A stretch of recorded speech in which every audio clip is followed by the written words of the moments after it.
about manual testing. Very, very fun, like Raya told. It's a great activity that we'll do today. So you'll actually see how you can test it. Okay, so let me quickly share the screen once. Give me a thumbs up if you can see my screen. Awesome, right? Thank you. Okay. Great. Awesome. Okay. So today we'll start with manual testing, right? And before we begin, let's have something to think about the case study like we did last time. Okay. So imagine, right? Imagine in October 2013, the US government has launched a healthcare.government website. Okay. That allows Americans to sign up for the health insurance under the Affordable Care Act. The launch was plagued with issues. So the government has tried to launch a website, right? It's a web app for health insurance, right? So Americans could sign up for the health insurance, and they plan to launch it. Now, what happened was it was plagued with issues. What kind of issues? So many users experienced errors while trying to register and complete their applications. They were not able to register to the website. Okay, pages would fail to load, data would not be saved correctly, and incorrect information was often displayed. So you can already imagine, right, how frustrating it must have been for the users. You're not able to register. You're trying to register, it's just not happening. Okay, the pages are not loading, right? The data is not saved. You entered your details, you clicked on send, and the data is not saved. You come next time and you see your data is not there, right? So you can already imagine how frustrating it is for the user. The website was slow, often unresponsive, and frequently crashed under high volume of user trying to access it. These performance issues made it nearly impossible for many users to complete the process. Right. Now, some reflection questions, right? How would more thorough testing have helped identify the issues user faced with registration and application process? So if you were there, right? If you were there as a software tester, okay, what do you think more you could have done, or what do you think you could have added on to ensure that we have a thorough testing and these issues did not arise? Okay, or trying to find these issues at the source and not making it reach the deployment stage, right? What additional things you could have done? Okay, so let me know in the live chat. Suzanne says Wi-Fi issues, right? No worries, Suzanne, no worries. We're just having some introductory discussion, right? Feel free to join in. Jordan says stress test, it is to see if it can handle demand, right? Absolutely, Jordan, correct, right? Correct. So number one is that you need to see for the demand, right? Because the question specifically says, if you look at the second part, right, these performance issues made it, or under the high volume of users, right, you had some performance issues. So when you had high volumes of users, you had a lot of performance issues. Users were not able to access it. Okay, so that is stress test, right? Like Jordan has correctly mentioned, it is stress test. You are stressing how much of the users are able to uh, join in, right? Francisco says a server stress test would have been useful, right? Absolutely, Francisco, that is correct, right? That is correct. Valentina says DB check. Yes, Valentina, yes, that is also correct, right? Makes a fair point, right? Makes a fair point, because when you have these issues, right, you have a lot of issues. And why exactly do you say DB test, right? What point in this paragraph tells you that there might be a database issue, right? What keywords over here in this scenario tell you that there might be some database issues? Valentina, this one's for you. Jixing says manual test, right? Jixing, yes, definitely, right? Definitely. Manual test. Suzanne says database checks. Suzanne, again, the same question, right? Same question for you. Why do you think database checks would be required here, right? Okay, Valentina has raised hand. Let me see if I can grant you access. Yeah. Can you hear? Yeah.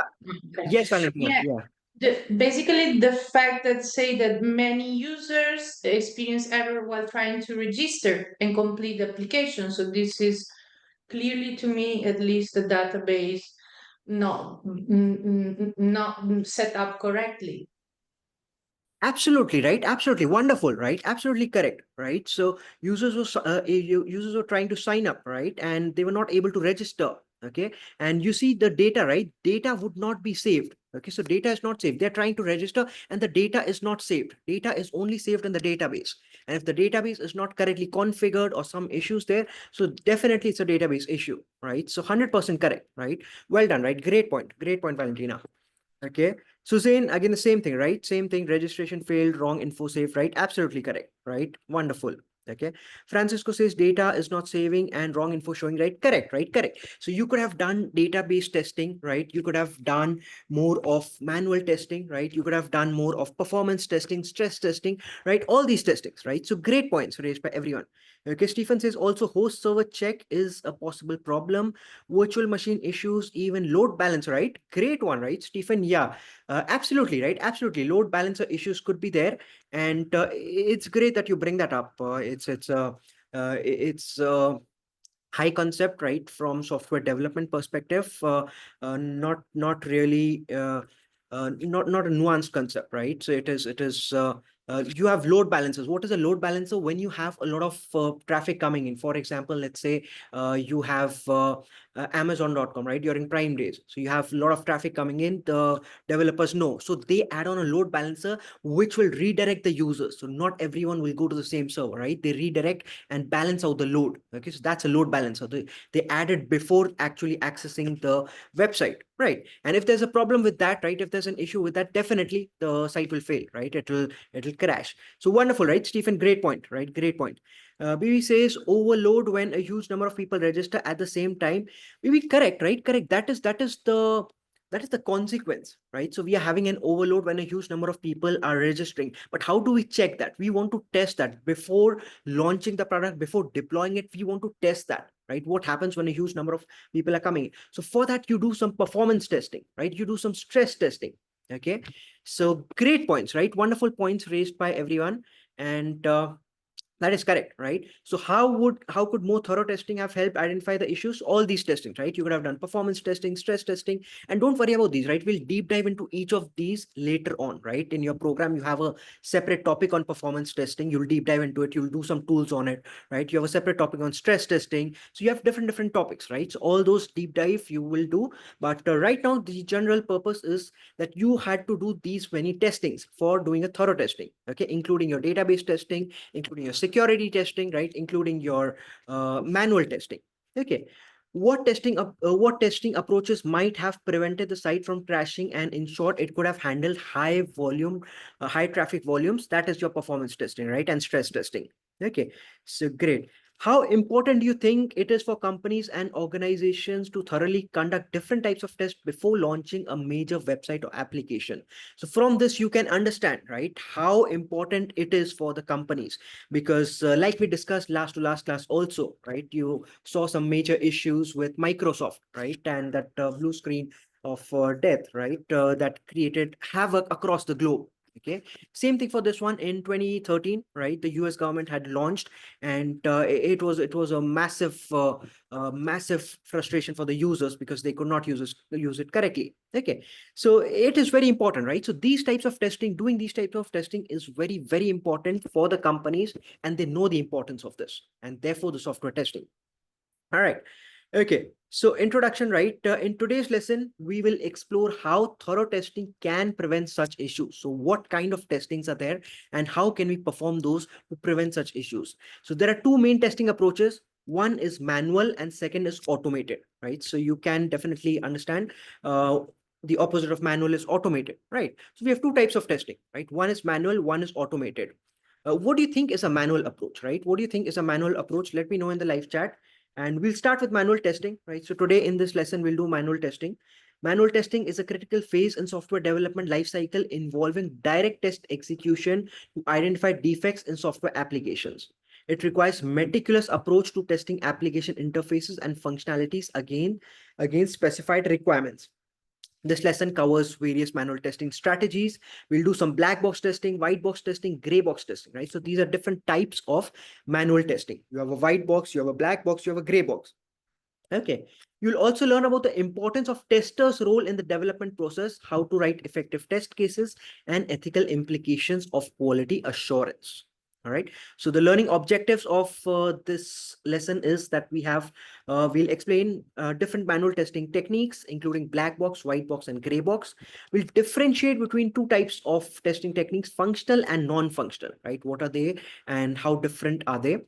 We'll write effective test cases, document expected outcomes, and ensure traceability back to initial requirements.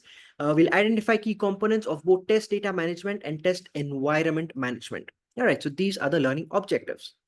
Okay, now before I start with manual testing, quickly tell me in the live chat, what do you think, right? What do you think is manual testing?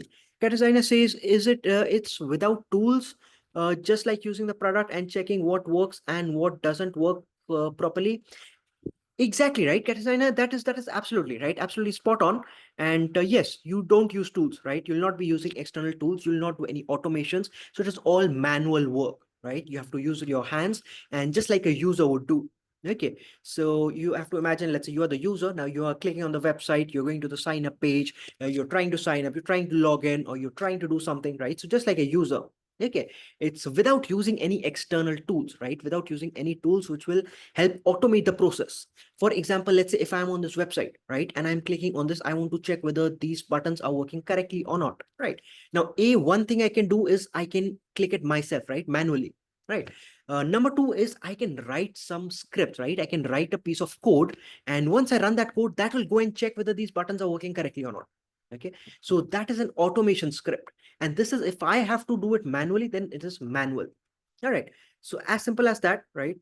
Stephen says, from the word manual, it is not automated, done by humans without going into the technicality, possibly surface level, right? Stephen, great point, right? Great point. It is, right? The first part is correct. Okay. It's manual, right? Done by humans without going into the technicality, correct? But not possibly the surface level, right? You can go deep also, right? You can go deep, because sometimes what happens is automation cannot go deep because the complexity adds on. For example, you have to click on this, then click on the second button, then click on the third button, then after that, so there's a sequence of button clicks, okay, and some sequence of user inputs. Okay, so it might be complicated for an automation script, right? So writing an automation script is difficult for that, but you can, right? You can manually, you can do it. Okay, so you can go into the depths also, right, using manual. Okay, only thing is the time, right? It'll take you a lot of time. So if I tell you to, let's say you have to do this entire process manually, so you click here, right? You click on the third button, you enter some text, right? You click on login, and the entire process you're doing. Okay, using an automated script, it would have been much faster, right? It'll just take 1 second. Just click on the run button and it'll just run. Okay, so it's faster, but the depth part, right? Depth part, you can go to the depth using manual testing as well. Okay, Omuriya says manual testing is executing test without using automation tool. 100% correct, right, Omuriya? That is 100% correct. Okay, Pavan says testing the software, whether is the software working as expected in the business requirement document. Pavan, yes, right. Ultimately, that is the goal, right? That is the goal. But to do that goal, right, to check whether the software is working as expected with the business requirement or not, we can take two approaches, right? There are two approaches. A, you can do it manually, or B, you can use automation also. Okay. So we are trying to figure out what is the difference between these two, right? So manual is when you are writing it. So manual testing is what? Manual testing is a process of manually checking software for defects. It involves operating a system or application under controlled conditions, observing and recording the results, and making an evaluation. The tester acts as an end user, right? So this is important. So you're trying to act as an end user. You don't think that I am doing testing, right? So you don't really use your tools. Okay, you just think yourself as an end user, and then you go about it. Okay, and verifies that all the features are functioning correctly or not. Unlike automated testing, manual testing does not require any software tools to run the test. So you're not using any tools. You're doing everything manually. That is manual testing. Instead, testers use their knowledge, intuition, and experience to decide how to execute the test scenarios. So all you're using is your knowledge, right? Your experience and your intuition that maybe here something might be wrong, here something could be not okay, right? And you're testing based on it. It's all manual. Okay. Now, why manual testing, right? So one thing you might be wondering is why manual testing? Because we have this automation, right? If you're talking about automation, and we have AI coming up so rapidly, right? Why can't the computers do it on their own, right? Why can't they do the testing? Okay, why is manual testing even important, right? Tell me in the live chat, right? Tell me in the live chat, why do you think manual testing is relevant, and why do you think manual testing can be helpful, right? Even though we have automation, like I told you, you can write scripts, right? If I have to check whether a button is existing or not, I can write a script for it. Okay. But why is then manual testing relevant? Valentina says manual because human is still better than machines, right? Absolutely right, Valentina, right? Even though that might sound very, very trivial, right? But that is actually correct, right, Valentina? That is really correct. And especially because of the context, right? Because the machines, right? The machines do not know the context behind it. Okay. And even though you can provide some context, but they are not that proper in understanding the context and doing the testing accordingly, right? And humans, right, human intelligence, it already knows, right? If you let's say there's a banking application, or like the scenario that we saw, right? There's a insurance, right? For the US government is launching an application for health insurance, right? And so users know the context, right? Humans know the context, so they know what an end user is more likely to see. Okay, what an end user is more likely to click, or what are the sequence of clicks an end user is going to do, as compared to a machine, right? A machine can uh, check n number of clicks, but the sequence of clicks, right? How to click where, and what to click, right? That is more of context based. Okay, so that is what a human can easily understand and human can emulate, especially based on experience also, right? Humans have that experience also, they know better for that, right? Okay, Jixing says automation testing is hardly to cover all the users potential behaviors so far.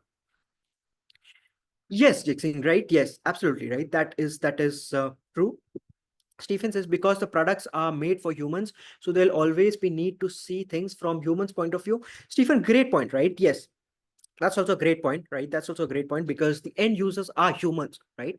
And humans work differently, right? So it's great to see from the humans' point of view as well. So definitely, right? Definitely, correct. Okay, B says yesterday my mate asked me if I had Prime and he wanted to check step by step. So the page guided you to go through all the steps. I think this is one of manual testing. Yes, maybe. Yes, right. Yeah, you can, right? That you can consider that as manual testing, right? You are guiding and checking step-by-step process of that. So yes, that is correct, right? Great. Francis says, does manual testing helps with unexpected human interaction outside of the expected ones, like a user pressing something in a strange order or doing something out of the ordinary in the application, like going back and forth. I don't know if I explained it correctly. You explained it correctly, Francisco, right? Wonderfully. And exactly, that is the point, right? That is the correct point, right? Because humans can, because machines are expecting that, okay, this is the behavior, right? So let's say if there is a login system, right? The machine is expecting that the user will first enter the username, then the password, and click on the login button, right? As simple as that. Okay, because that is the approach, that is the sequential approach, right? Now, but any other user, right? Any other user can do any random clicks, right? He could have gone to, let's say, sign up first, clicked on, let's say, login with Google or login with a social website, and then might think that no, I don't want to do with this, right? I want to enter my email address and I want to sign up manually, right? So he might close that and he might go back to the sign up page. So he might do a random order of clicks, right? So Francisco absolutely makes sense. Okay, so perfect. Pawan says to check each and every details of some work by some random testing as well, by using like as an end user. Machines can't expect how end user use it. Exactly, Pawan, right? Exactly. Perfect, right? That is correct. That is correct, right? 100%. Binu says manual testing is faster and efficient compared to automation when testing becomes more complex. Okay, Binu, yes, right. I'll give it to you, right? I'll give it to you. That is a correct point for the last one, right? Because you said when testing becomes more complex, right? So in complex cases, right, when you have to do a lot of complex testing, then yes, right? Then yes, manual testing is faster and efficient because writing the test case or the automation script for a complex test will take a lot of more time. Right, so writing the scripts for a complex test will take a lot of more time, and that is less efficient, right? Correct. Okay, but for normal test, right? For normal test, that will be the automation will be faster and efficient. Okay. Omri says only humans know how to relate with users, right? Absolutely correct, right? Absolutely correct, 100%. Theodora says there's only so much automated tests can cover, like they target specific things, but I assume you can't foresee every single issue when creating automated tests, which is where manual comes in, right? Absolutely, right? Spot on, Theodora, that is spot on. Samson says manual testing probably gives the best user experience in form of a feedback. Correct, right, Samson? Correct, right? So yeah, you use it, right? You use it in manual testing. So you're using it as an end user, right? You're using it as an end user, and that is the feedback that you provide, right? That is the feedback you provide to the team, and the team then works accordingly. right? That these are the issues. See, there might be a case where there's no issue, right? There's no issue with the website, right? The clicks are working, the functionality is working correctly. Okay. But the entire functionality, the step one, step two, step three might be so complicated for a layman user. Okay. So the experience might not be that well, even though it's working correctly, right? There's no issue, right? The database is working correctly, the data is being sent correctly, and the flow is correct, right? The flow is correct, but the flow might be complex for a user to understand. That where should I go? Should I go after step one? Should I go over here? Should I go here, right? Should I click on this button? Should I click on that button? What button should I click, right? They might be, it might confuse them, right? If the user interface is not that well designed. Okay. And that can only be understood by a manual testing, because the machine will see that, yeah, the buttons are working correctly, right? The sequence is working correctly. So it's all good, right? So if it works correctly, it's good for the machine. Okay. But manual testing can understand that, no, this process is actually not very intuitive for a user to use, and they might get confused which button to click next, and they might bounce back. Okay. So why manual testing, right? While automation might seem like that it could replace manual testing due to efficiency, manual testing still plays a crucial role, right? Especially in discovering user interface issues that automated test might miss, right? So like you all said, you can discover unique issues, right? Different issues, because manually you can click on different buttons, right? You're clicking here and there and seeing what is happening. Okay. And understanding the overall user experience, right? Exactly, the experience of the user. Executing tests that are not yet automated or are too complex to automate, right? So when you have some specific piece of test sequence which are too difficult to automate, then manual testing is much more preferred. Manual testing allows for flexible testing approach where testers can adapt quickly and perform exploratory testing based on their observations. So based on what you observe, you do exploratory testing. And this is what we are going to do in our lab exercise today. We have a exercise where we'll move into the breakout rooms. So you'll do an exploratory testing, right? You'll test, okay, and observe what is happening. Okay, so this adaptability is particularly valuable in early development stages or in projects which require change frequently, right? So when you need changes frequently, right? In the which methodology, last time we discussed two methodologies. In which methodology do we have frequent changes and frequent iterations? You keep building one, then you change, then you keep building, right? Which one was it? Ines says agile, right? Agile. Stephen says agile, right? Wonderful, right? Wonderful. Absolutely. We know that is correct, right? Agile, right? So we had agile testing. And which one was the other one? The opposite of agile testing. Which one was the other one? Waterfall, right? Stephen is waterfall, right? Wonderful. Y'all remember, right? Y'all remember. Wonderful. Excellent. Okay. Perfect, right? Let's see, black box testing, right? So black box testing, also known as behavioral testing, evaluates a software application's external functionality without peering into its internal structures or working. Right. Now you have two types, right? Ideally, you have two types, black box and white box testing. So this is inside manual testing, right? So now our broad heading is manual testing. Inside manual testing, we have different types of testing, right? So number one is black box, right? What is black box? See, black box is literally like a black box, right? It's literally like a black box. If you see a box and it is black for you, okay, and you're trying to test it, what does that mean? You don't know what is inside the box because it's black, right? It's black, it's pitch dark black, so you don't know what's inside the box. Okay, what does that mean from the software perspective? From the software perspective, it means that you don't know how the code or the application is structured internally. You don't know anything about the code. You don't know anything about the database, how it is configured. You don't know anything about the server configurations or the interface. You don't know anything about it, right? So you don't know anything internally about the product, right, or the website. Okay, so how do you do the testing? Then you're testing based on your inputs, right? You just send in some inputs and you check what is the output, right? So you're sending input, you're checking output. Okay, inside what is happening, you're not bothered about it, right? All you're bothered about is what is going inside, right? What values you're sending and what values you're getting back. Okay, so this approach is crucial because it assesses the software from the user's perspective, ensuring that all user requirements and expected behaviors are met without needing any specific programming knowledge. It primarily involves testing input and output flows, right? So this is the key here, right? You're just testing the input and output flows. You see what is the input value, you see what is the output value. What is happening in between, that is all a black box for you. Okay, so as a tester, right? As a tester, the internal part is a black box for you. Okay, that is known as black box testing. Okay, testers provide input and examine the outputs without knowing how and what the software does internally to generate these outputs, right? So this is the keyword here. Testers provide the input and they're examining the output without knowing how and what happens or what the software does internally to generate these outputs. Okay. For example, right? For example, imagine you are testing a website's login functionality, right? So you're testing, there's a website and you're testing the login functionality for the website. Okay. In black box testing, right, would involve creating test cases to input valid and invalid usernames and passwords. Okay. So it's a login functionality. So you have a username, you have a password to input, and you need to see which whether the username password is correct or not.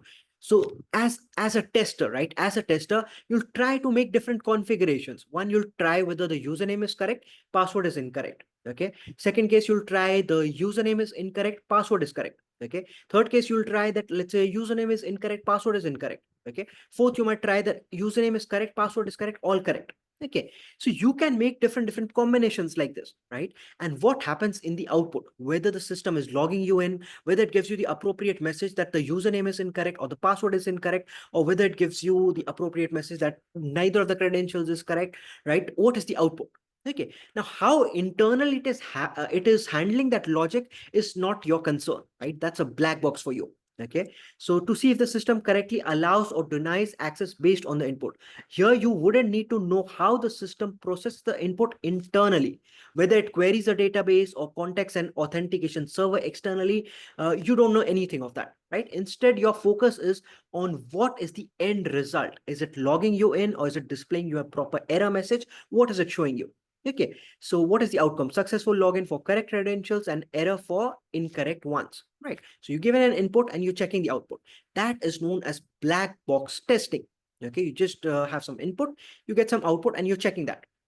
Does that make sense? Does that make sense? What is a black box testing? Is that clear? Give me a thumbs up if you're clear with what is black box testing. Valentina says, so these are all the techniques, but we only see a few ones in detail below explained in this chapter. Yes, absolutely right, Valentina. Correct, right? Correct, right? Yeah, these are some of the, if you look at this image, right? Yeah, these are some of the black box testing techniques, right? Equivalence testing, boundary value analysis, decision table testing, right? We'll do a few of these, right? We'll do a few of these, and yeah, the others are also there. So yeah, those are the black box testing techniques. Okay, I see a lot of thumbs up, right? Great, awesome, awesome, perfect. Okay. So now let's move on. So that's your black box testing, right? A black box, like always imagine it as a black box. You don't know what is happening internally. You have some input, you have some output. You're just checking, right? Based on my input, what output am I getting and whether it's correct or not. And based on that, you do your testing, right? Now, black box testing techniques, right? Now you have different types of testing inside black box. Okay. So initially you have the broad heading is what? The broad heading is your manual testing. Inside that you have the first case, black box testing. Now we are diving deeper into black box testing techniques. What are the different types of techniques you have for doing black box testing? Okay. So number one is equivalence partitioning, right? Equivalence partitioning. What is equivalence partitioning? Equivalence partitioning basically divides the input data of a program into equivalence classes of partitions. So you have a data, right? You divide it into equivalent classes. The idea is that values in the same partition are processed the same way by the system. So one representative value from each partition is enough to test the system behavior for that class. Right. So we'll take an example, right? Let's look at an example that will make you understand this equivalence partitioning better. So for example, there's a form, right? There's a form, user interface form, and that will accept the age from 18 to 30, 18 to 65. Right. So if it is 18 to 65, it is valid, and anything apart from 18 to 65, it is invalid. Okay. So let me write it here, right? Let me see. Okay. So you have some input, right? You have a form, right? You have a form which takes input, right? Takes input, okay, as 18 to 65, right? It takes input as age, right? You'll give the input, you'll input your age as the input, right? And if the age is between 18 to 65, the output is what? The output is that valid, okay? And anything else, right? Anything else, the output is what? Invalid. Okay.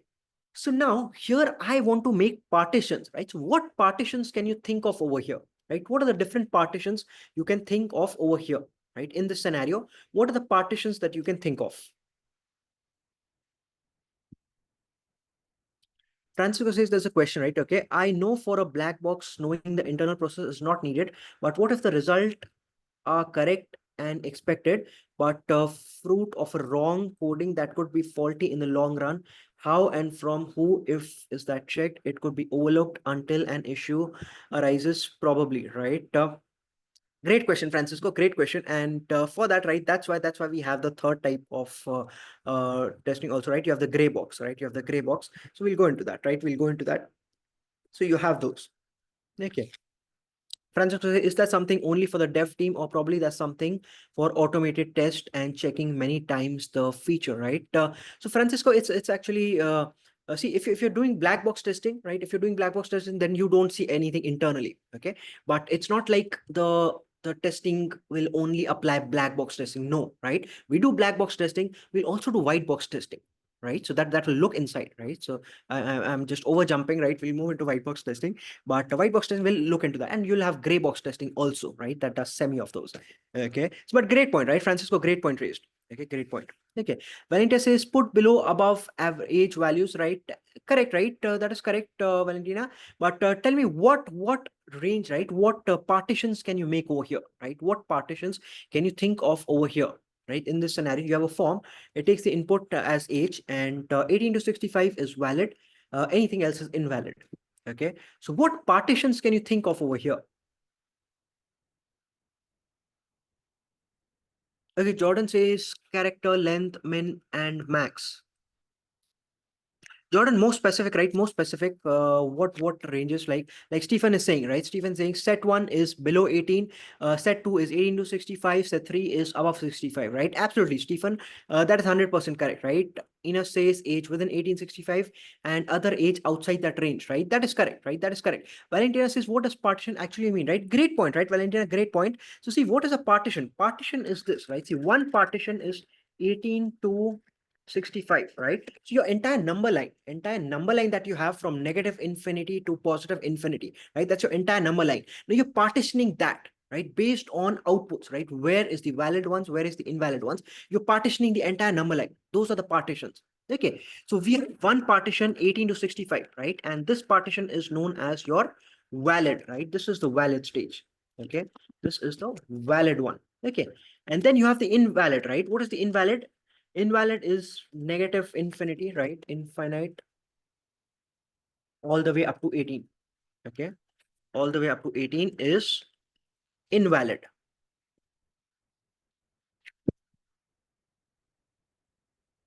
So you have invalid over here, right? Negative to 18 is invalid, and 18 to 65 is valid, and 65 beyond, right? 65 plus till positive infinite, right? Till positive infinite, it is again invalid, right? This is again invalid. Okay, so how many partitions do you have over here, right? How many partitions have we made here? How many partitions do you see here?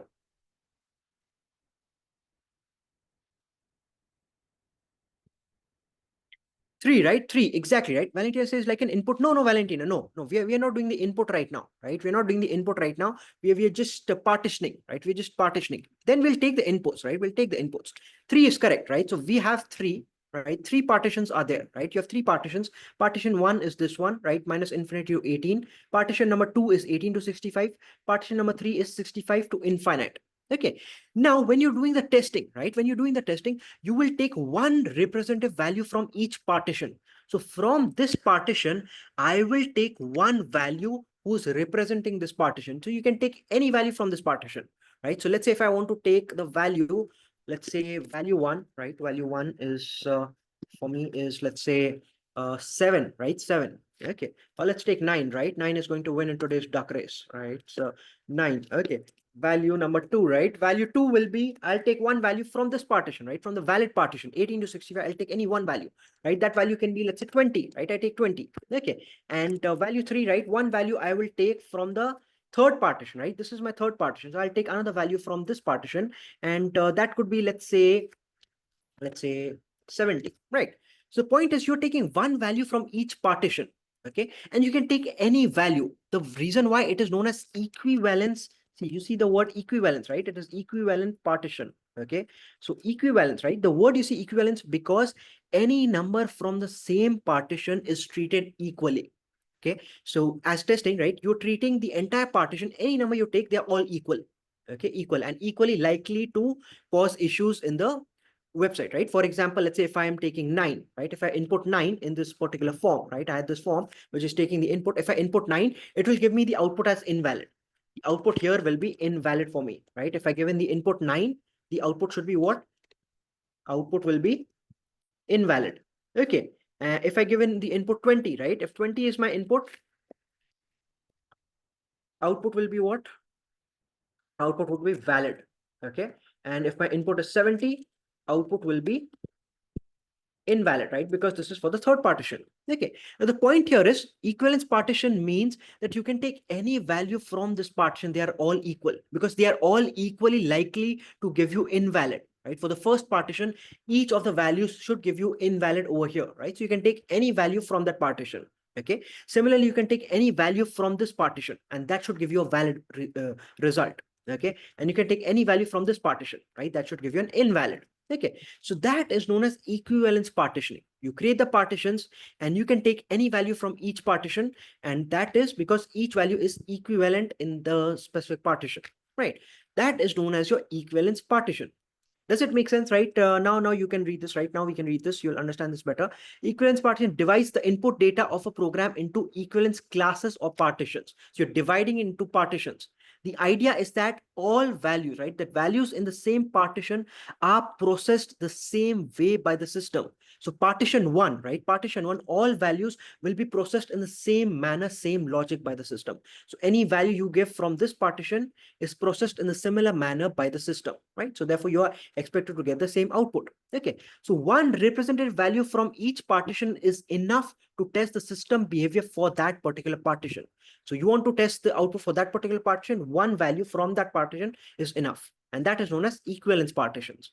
Okay, why is it used, right? It reduces the number of test cases needed while still providing good coverage, especially when there are many possible inputs, right? So from this example, you can see if we were to test all the possible inputs, right, all the possible values, it's practically not possible, right? Because we are going from negative infinite to positive infinite.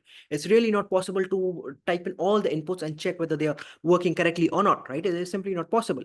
Okay, so this reduces your number of test cases. Otherwise, how will you know how many numbers should I test for? Should I test for 3 numbers? Should I test for 5 numbers? Should I test for 10 numbers? How many numbers should I test for? Right? You will not have an idea. So if you divide it into equivalence partitioning, then you can take one from each partition and you can do your test case. Does that make sense? Does that make sense? Is that clear?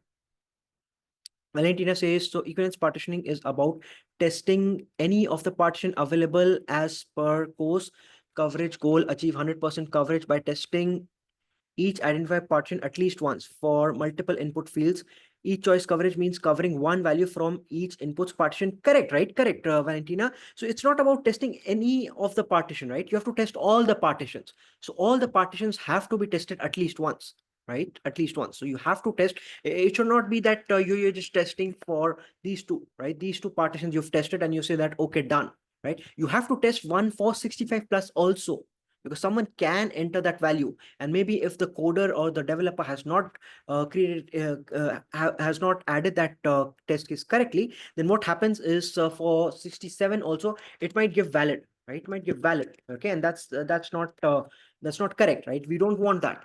Okay, so that's the thing, right? So for each partition, you have to have one value to do the testing, right? Does it make sense, Valentina? Does it make sense?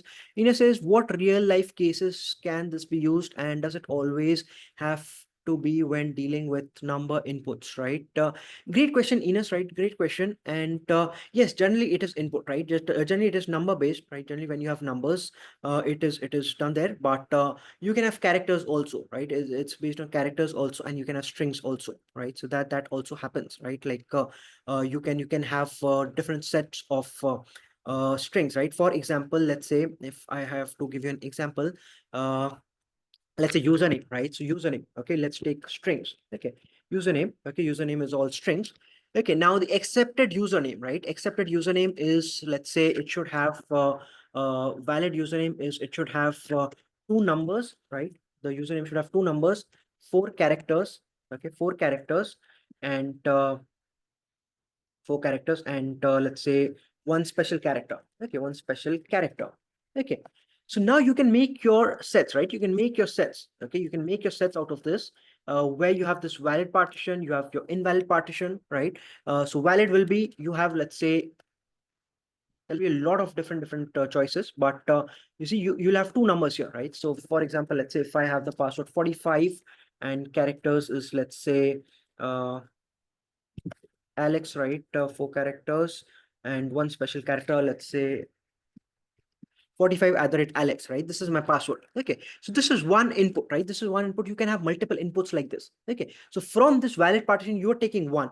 Okay. And similarly from the invalid, right? From the invalid, you can take another, right? So you can divide into partitions. Okay. Does that make sense? Does that make sense, Ines? Like password, right? Ines is password, right? Correct. Exactly, right? Correct. Okay. Like passwords, right? Correct, right? Better than username. Okay. Francisco says, think of it as groups. You only test one case for every group instead of testing all possible cases for each group. Exactly, Francisco, right? 100%, right? 100% correct. Okay. So think of them as groups and you're taking one representative from that group, right? And instead of testing everyone from that group, right? Correct. 100% correct, Francisco. Well done. Okay. So example, right? This is the example that we did, right? So you can see the coverage goal, achieve 100% coverage by testing each identified partition at least once. Okay. So if you are, for in this example that we just looked at, right? In this example, okay, if you are checking each of the partitions, then see you have total, how many partitions you have? Total partitions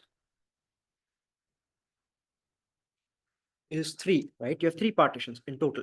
Okay. Now, how many partitions are you testing, right? If you just test for two partitions, if you're just taking one number from here, one number from this partition, you're testing just two, then it is 2 out of 3.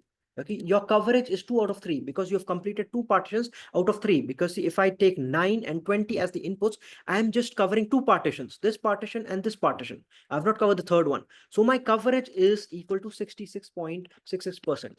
Okay, 67.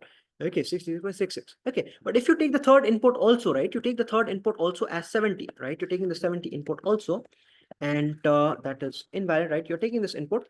Okay, now you are covering 3 out of 3, right? So all three partitions you've tested. So your coverage is 3 out of 3. That is 100% coverage. Okay, that's your 100% coverage. Okay, so that is about the coverage, right? What is the coverage goal? So the team can set a coverage goal that we want an 80% coverage, or we want 100% coverage, or we want a 90% coverage, right? We want this much coverage. Okay, so that many input fields you have to choose, right? So that many input partitions you should target. Okay, so each choice coverage means covering one value from each input. Does that make sense, right? Does that make sense? Is that clear? Equivalence partitioning is clear. Valentina says, where is the equivalence in this technique? Like I told you, Valentina, so equivalence is that every number in this particular partition is equal. For example, this 18 to 65, right? Look at this partition. Just look at this partition, 18 to 65.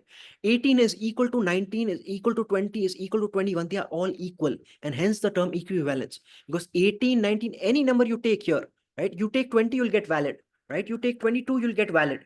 You take 25, you'll get valid. You take 27, you'll get valid. Okay, you take 29, you'll get valid. You get 34, you'll get valid. Okay, you take 37, 38, any number, right? Any number in this partition, they are all equal from the partition's perspective because they are supposed to give you the output as valid, right? Therefore, they are all equivalent, and therefore you take one equivalence, one value from the entire partition. Does that make sense? Does that make sense, Valentina? Susan says 100% divided into three partitions in this case, right? Absolutely, right? Absolutely correct, right? Susan, that is correct. Okay, other cases, maybe 100% will be divided into 4 partitions or only two, right? Correct, Susan, that is correct, right? Absolutely correct, right? Other cases, maybe 100% divided into. No, see, Susan, that 100% is about how many partitions you are covering. See, initially, see, even if you cover, you make this into 4 partitions, right? So let's say if you've divided into 4 partitions, then you have to do the testing. Okay, you have to do the testing, right? So I take one number from this partition, I take one number, I will go to my form, I'll put it in, and I'll check what is happening, right? I come to the next partition, I take one number from here, I go to the form, and I put it in, and I see what is happening. So if I do it only for 2 partitions out of 4, right? So out of 4 partitions, if I've just done it for 2, then it's 2 out of 4, 50% coverage. And if I've taken all the partitions into picture, then it's 4 out of 4. That is 100%. Make sense? Make sense, Susan? All right. Okay. Right. When it says yes, thank you. Right. Stephen says equal means equal to the same expected value. In this case, valid, invalid. Absolutely. Right. Stephen, 100%. Right. Well done. Right. Well done. Perfect. Okay. So it says that's what I mean. Some input test might require more partitions or only two partitions instead of three, like here. Right. Exactly. Right. Correct. Susan, correct. Right. Exactly. Right. Perfect. Perfect. 100%. Right. Okay. Great. Awesome. Because that was one technique. Right. That was one technique you had. That was equivalence partitioning. Now, the second one you have is boundary value analysis, right? What is boundary value analysis? It is again another type of black box testing.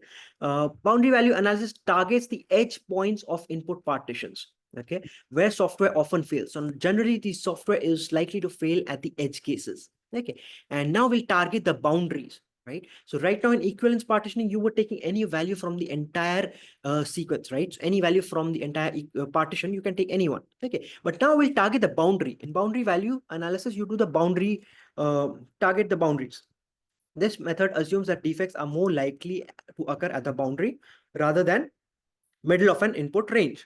Okay, so this method, right? See, earlier, what were you doing? Right here, what were you doing? You were taking any value from the middle, right? So 18 to 65, any value you can take, and they're all equal according to us, right? For testing. Okay, but now we are doing boundary value analysis. What does that mean?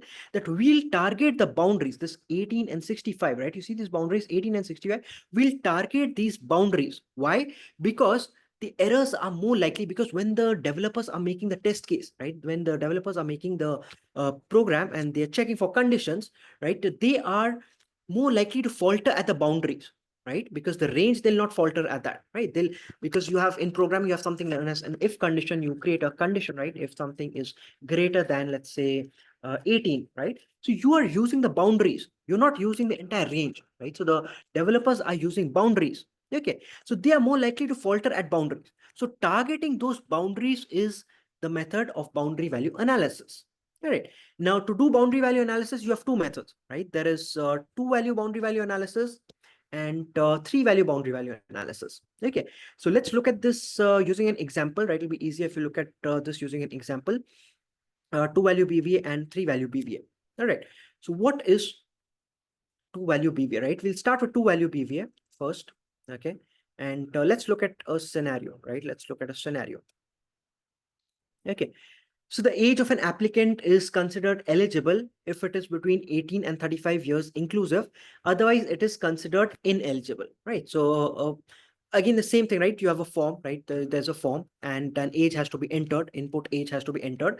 If it is between 18 and 35, both included, then it is considered eligible, right? So if the input, right, if it is between 18 to 35, 18 to 35, okay, 18 to 35 is eligible. Okay, and anything, right? Anything apart from that is ineligible. Okay, so you have this 18 to 35, right? And you have some values after 35 also and before 35 also. Okay, so this is your partition, right? This is your partition. 18 to 35 is your partition. Okay, now in two value boundary value analysis, right? In two value boundary value analysis, what do you do? So we'll start with two value BVA. Okay, so what do you do? See, this is your range, right? 18 to 35 is your valid, right? 18 to 35 is the valid range, eligible. And outside this, right, the dots that you see, right? The dots that you see, they are invalid. Okay, the dots that you see are invalid. Okay, now listen to this very carefully, right? Listen to this very carefully. This conceptual, and once you get this correct, once you get the approach correct, it's always you'll never falter with these numerical questions. Okay, so in two value BVA, what do you do? You need to target boundaries, right? First thing what you need to do is you need to target boundaries. So look at one boundary, take one boundary at a time, right? We'll take one boundary at a time. So first boundary that we take is what? 18. 18 is a boundary. So we take that, right? We take the boundary 18. Okay.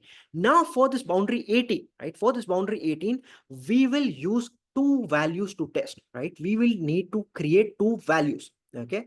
So for boundary 18, right? For boundary number 18, we need two values, right, which we'll take for a final testing, right? So final testing, we are creating a set, right? So we are creating a set of numbers. Okay, so here we are creating a set of numbers, let's say 4 5 6 7 8 right? We're creating a set of numbers which we'll input to the form, right? Ultimately, you have a form. You'll input into the form and you'll see whether it's working correctly or not, right? How is the form acting, right? Because you're doing a black box testing, right? You're just inputting a value and you're saying what is the output of the form, right?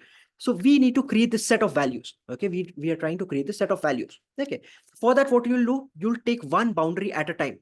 First, you look at this boundary 18. Just look at this boundary 18. And now for this, you will use two values. Why? Because it is a two value BVA. For each boundary, you will create two values. What are those two values? What are those two values? So the first value, right? First value is what? First value is what? First value is the boundary itself. The boundary itself is the first value. Okay. Boundary itself is the first value. So what is the first value? Quickly tell me in the live chat, right? What is the first value? What will be in the first value? Argentina says 1736, right? No, no, no, no. France is 1780, right? No, France 18, right? Stephens is 18, right? 18 is correct, right? 18 is correct. Absolutely, right? So 18 is the boundary. Okay. And what is the second value? What is the second value?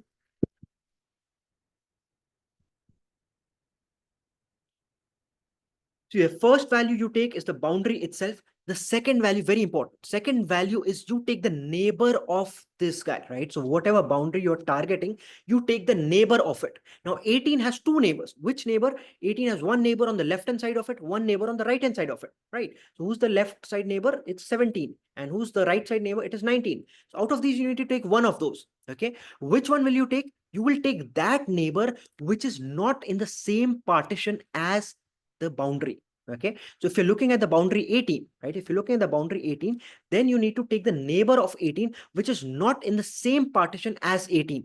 Okay, so who's that neighbor? Who's that neighbor of 18 who's not in the same partition as 18? 17, right? Pawan says 17, Bino says 17, right? Fatia says 17, Stephen says 17, Mohammed says 17, right? Correct, absolutely, right? 17 is correct, right? Because who are the neighbors of 18? 17 is a neighbor, 19 is a neighbor, right? And who's not in the same partition? That is 17, okay? So we need to take 17 as the second value. So perfect, right? So these two values will be in our set, right? 17 and 18. Okay, here we are creating the final set, right? Here we're creating the final set that we'll take and go and check with the form. Okay, so we've targeted this boundary, right? Now look at the next boundary. This is the next boundary, right? 35 is the next boundary. So we'll target that, right? 35 is our next boundary. So let's target that. Okay, now what is the first value you will take here? What is the first value you will take here? What is the first value when you're looking at the boundary 35? 35, right? Absolutely, right? 35, right? Exactly, right? Perfect, 100%, right? Very well. So because the boundary itself, the first value is you'll take the boundary itself, and that is 35. So the first number you'll take 35, okay? And what is the second number? What is the second number you'll take?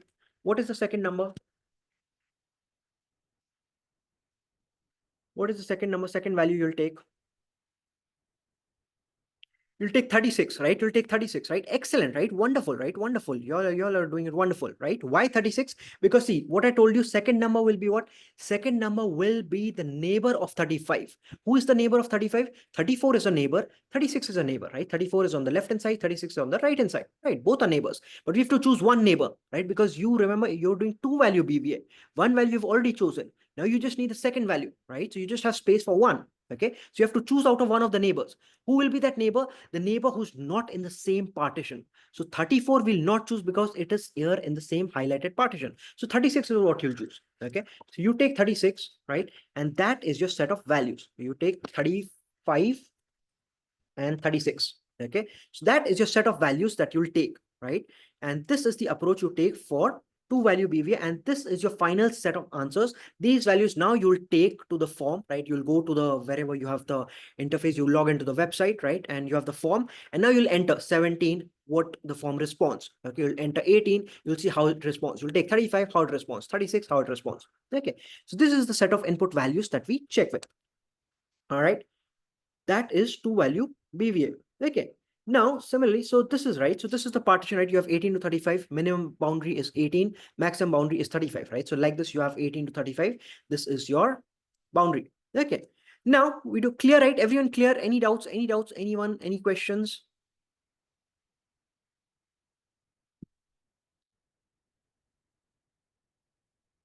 So then gives a thumbs up, right? Others gives a thumbs up. Perfect, right? Perfect. Awesome. Awesome, right? Awesome. Great. All right. Okay. Now let's go to three value BVA, right? Let's go to three value BVA. Okay. And I see, yeah, okay, okay. Okay, let's go to three value BVA, right? Now in three value BVA, what do you do?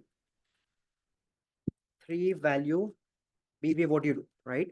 Again, you have the same approach, right? Again, the same question is the same, right? Question is the same. What is the set of input values that cover the boundary value analysis for 3-point boundary value analysis, right? So you have to do three value BVA, and you need to create the final test case, right? You need to create the final set of test cases. We need to create that, and the question is same, right? 18 to what was it? 18 to 35. 18 to 35, right? So 18 to 35 is input, right? 18 to 35 is the valid range, right? This is the valid range, 18 to 35. Okay. Now again here, same approach, right? Same approach. Take one boundary at a time, target it, get values. Okay. So we'll target boundary 18, right? You target boundary 18, right? We take boundary 18. And for this, right? Now because we are doing three value BVA, for each boundary, you'll generate three values. Okay. For each boundary, you'll generate three values. Okay. What are the three values, right? What are the three values? For 18, first value will be what? First value is what? First value is what? Quickly tell me. Okay, so then say 17, 18, 19, right? Yeah, great, Susan, right? Great. Yeah, but 18 correct, right? 18 correct, because it has to be the number itself, right? The boundary itself. So first value is always the boundary itself, right? That is 18. Okay. Second value, right? Second value is what? Second value is what? Second value, actually, I write second and third both, right? Second and third both, because now they're the both neighbors, right? Second and third are the both neighbors. You take both the neighbors because now you have space for two, right? You have space for two, so you can take both the neighbors, right? Now, none of them have to be unhappy, right? The left neighbor also, right neighbor also, right? So who are the neighbors of 18? 17 is a neighbor, 19 is a neighbor. So you take both of those, okay? So in your final result, right? Final set, what do you get? You get 17, you get 18, you get 19, okay? These three numbers have been added. Now you look at 35, right? Now you look at 35. 35 is your boundary. Okay. First value will be what? First value will be what for when I'm looking at boundary 35? First value will be 35 itself because that's the boundary. Okay. 35 itself. And what will be the second and third? Second and third will be what? For 35, when I'm looking at 35, what will be the other two? Oh, Jumana is also answering, right? Great. Awesome. Awesome. Love that. All right. So 34 and 36, right? Absolutely correct, right? So 34 and 36. Okay. 34 and 36. Okay. So these are the neighbors, right? These are the neighbors. So therefore, these are the three values, 34, 35, 36. And therefore, it's known as three value BVA because for each boundary, you're taking three values. Okay. So this boundary 35, you're taking three values, which are what? 34, 35, 36. And you add them to your final test case, right? 34, 35, 36. And this is your final set, right? This is your final set, which you'll go and test in the form, right? You'll test with the form what is happening. Okay. Now, is this the final test, right? Is this the final set? Have we done this or have we missed something here? Can anyone tell me, right? Is this done, completed, or have we missed anything here?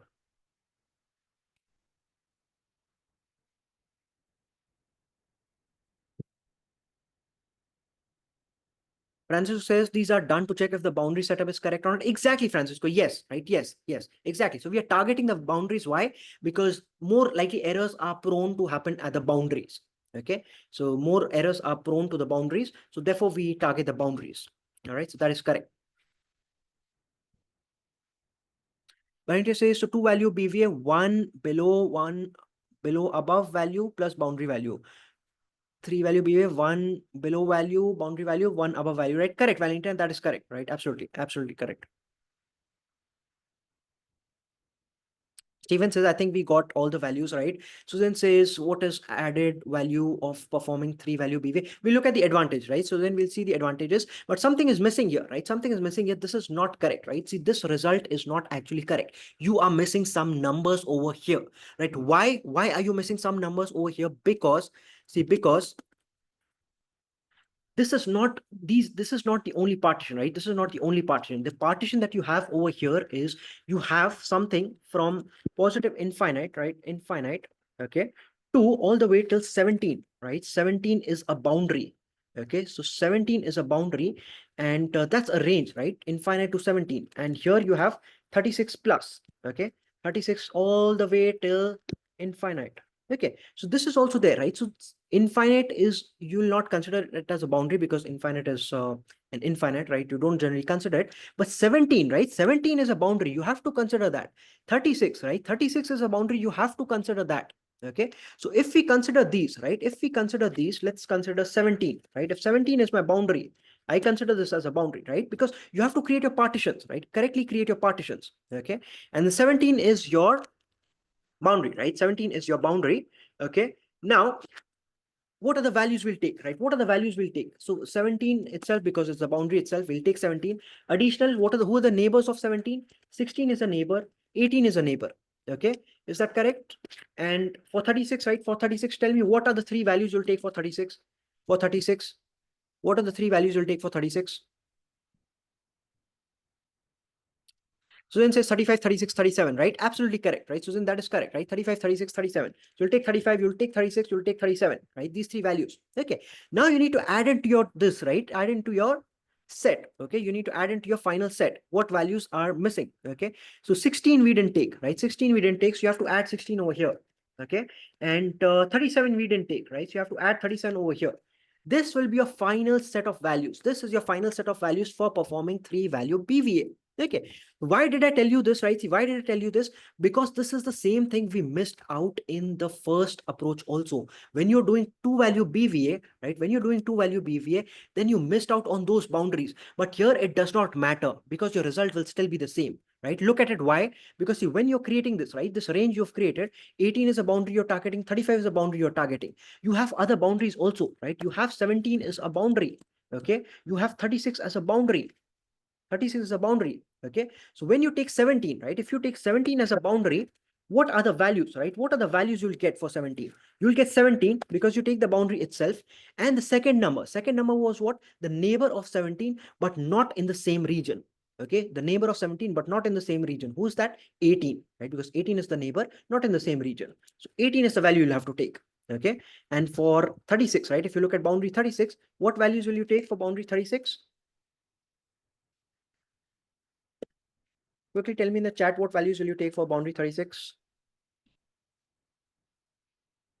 36 and 35, right? Francisco, that is correct, right? 36 and 35, right? Binu, 35, right? Correct. Omri, not 37, right? See, no, you'll not take 37, right? You'll not take 37. Why? Because see, one, you have to take 36. It's the boundary itself. You have to take that. Second number, I told you, see, you're looking at 36. Second number is the neighbor of 36, but not in the same region. Okay, what is the region? This is the region. Highlighted part is the region. So you don't take 37 because in the same region. You take 35, right? It's on the other region. So you take 35.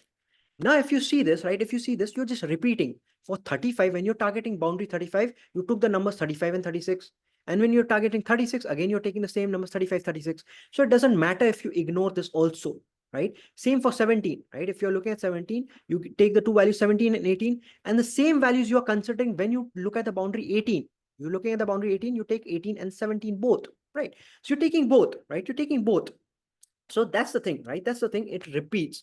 So therefore, for two value BV, you could have got away with not considering these as your partitions, right? By not considering these as your partitions and your boundaries, you could have got away with, but that will not happen in a three value BVA, right? Three value BVA will get you a wrong answer. Okay, so always be careful of what are your partitions, where are your boundaries. So make sure to consider all the boundaries in place. Does that make sense? Does that make sense? Susan says it's the two value BVA, not three value BVA. Therefore, 36, 35. Absolutely correct, right? 100% correct. Susan, that is 100% correct. Francisco, this happens because we only have three partitions, right? Exactly, Francisco. Yes, right? Yes. So as many partitions as you have, those many boundaries you have, right? And you look at those many boundaries. Okay. So whatever number of partitions you have to look at all the boundaries, right? So that is the correct, right? If you want to look at it, so here, right, like this, right? So this is one partition, right? Red, green, and red. Okay, what are my boundaries? The 17 is my boundary, 18 is my boundary, 35 is my boundary, 36 is my boundary, right? Each of these is my boundary. So make sure don't miss out on any of this. Okay, if you miss 17 and 36 in your two value BVA, then also you'll get a same result. Why? Because 18 does the part for you, right? It gives you the same values. Okay, and same for 36, right? But in three value BVA, it will give you incorrect answers. So be careful of that, right? So that was your two value BVA and three value BVA. Okay, you can do more practice questions on that to solidify your understanding on that. All right. Next, you have the decision table testing, right? You have the decision table testing. And what is decision table testing? Decision table testing is basically used to test systems where different combinations of conditions trigger different actions. It provides a clear and organized way to document business rules and ensure that all combinations are covered. How it works, so basically you have a table, right? You'll have a table. Look at this, right? So you have a table, and each row, right, each row represents a condition, and each column is basically a rule, right? So like here, right, for example, look at this. These are the actions, right? These are the actions, and these are the conditions. So look at this, right? Now we look at column wise, right? Rule 1 is column, rule 2 is column, right?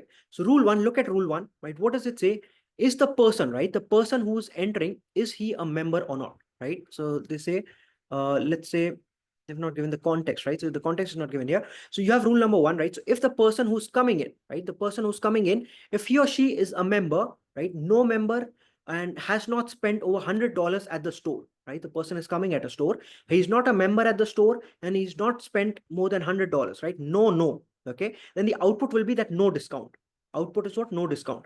Rule number 2 is what? If the person is not a member and the person spends more than $100, then you give a discount of 10%, right? The action is that you give a 10% discount. Rule number 3 is what? If the person is a member, yes, and does not spend more than $100, then still you give a 10% discount, right? That is the action we take. Okay. Rule number 4 says what? That if the person is a member and has spent over $100, then you apply a 20% discount, right? So if this is yes, then you do this. So that is your rule, right? If this is true, you do this. If this is true, do this.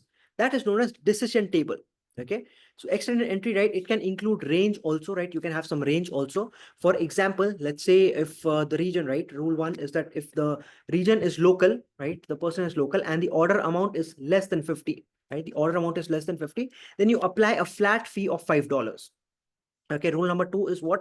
If the person is a national, right, region is national, okay, and let's say you're shipping nationally, okay, and the order value is more than $50, right, then shipping fee is free, right? Shipping is free. Okay, and rule number 3 says if the region is international, if you're shipping internationally, amount is less than $100, then apply a flat shipping fee of $10. And if it is international, right, amount is more than $100 and international, right, and then apply a shipping fee, free shipping, right? Free shipping was more than $100. Okay, see, this is decision table, right? A table is given to you, and based on your input values, you need to see, right, what will happen. So an input will be given to you. Let's say the person is local and spends, let's say, $200. What will happen, right? What is the action? Person is local, spends $20. What is the action? Person is, let's say, international, $80 spends. What is happening? Okay, so based on this decision table, you need to do those testing, right? That is known as decision table testing. Coverage is what?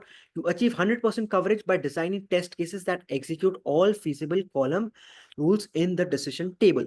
Okay, so when all rules are, you do rule number 1, rule number 2. So basically you are entering such inputs that you have covered rule number 1, rule number 2, rule number 3, rule number 4, all rules you've covered, then it is 100% coverage, right? If you cover all the rules.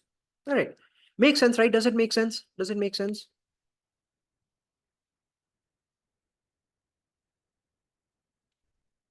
So then says, I don't quite understand why is 3-value BV values which are in the valid range.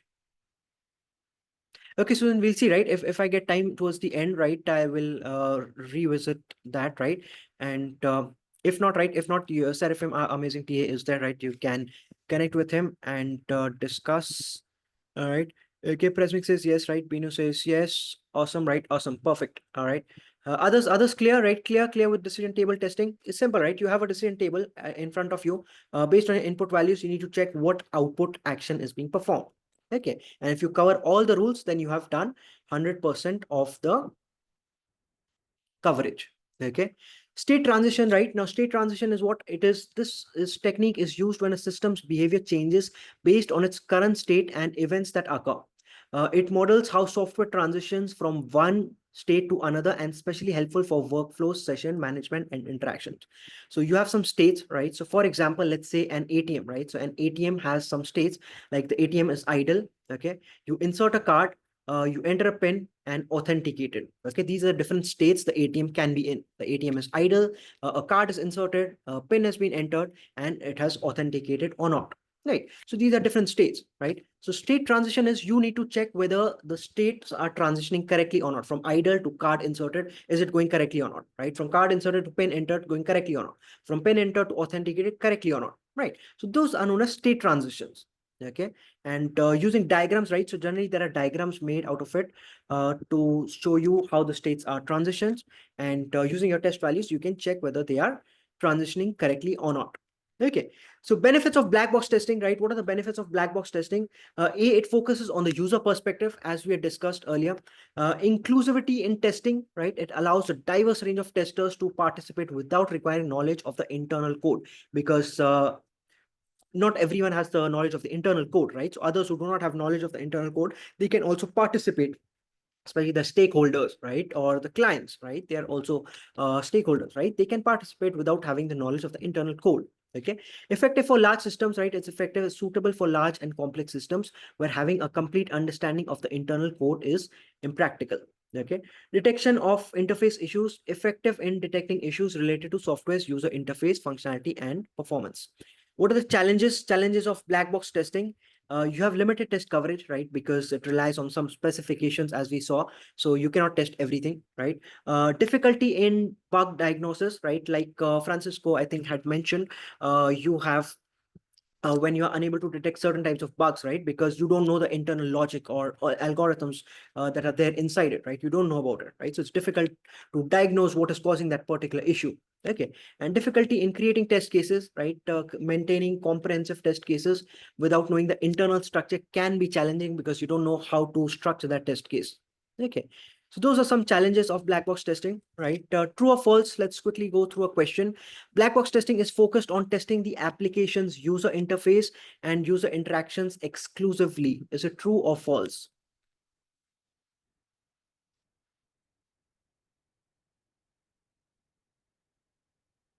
True, right? True, right? Absolutely, right? Absolutely correct, right? It's correct, right? In user interactions and interface, right? So you're looking at that, right? Absolutely correct, right? Perfect. Okay.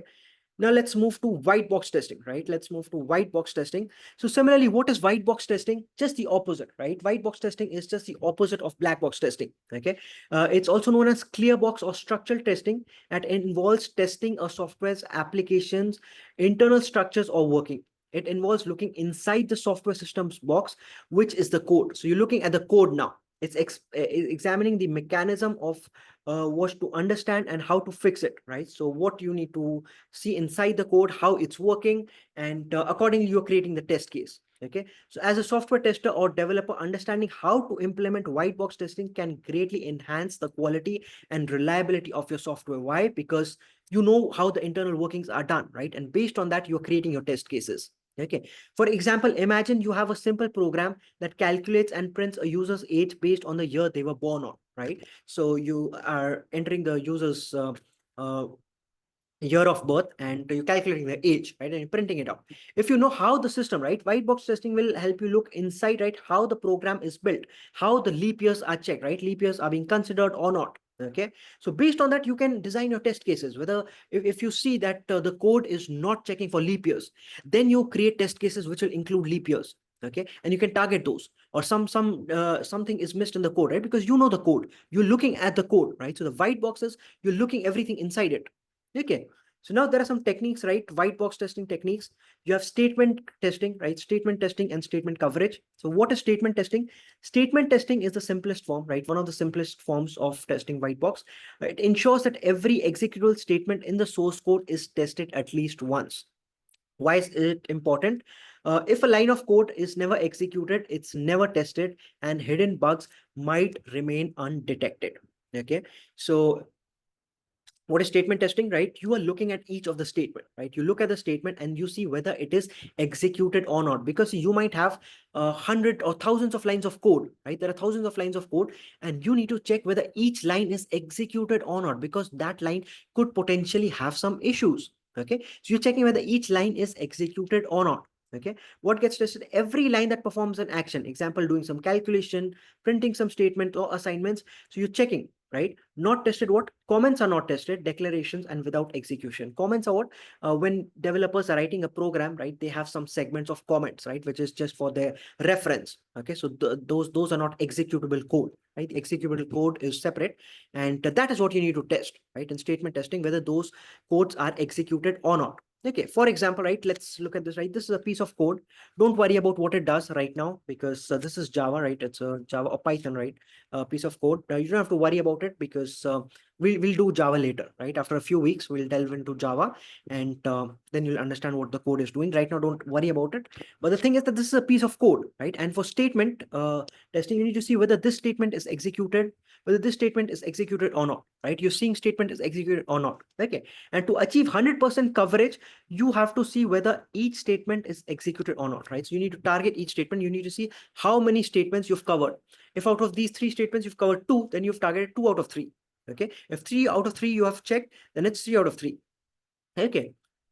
So that is the statement coverage. Limitations: statement coverage does not test decision outcomes, right? It is not testing the logical aspect of it. It is just testing whether the statements are executed or not, right? Even if all the lines are on some logical conditions, right? Some conditions or some logic, right? So the logic might be incorrect, and based on that, issues might be there.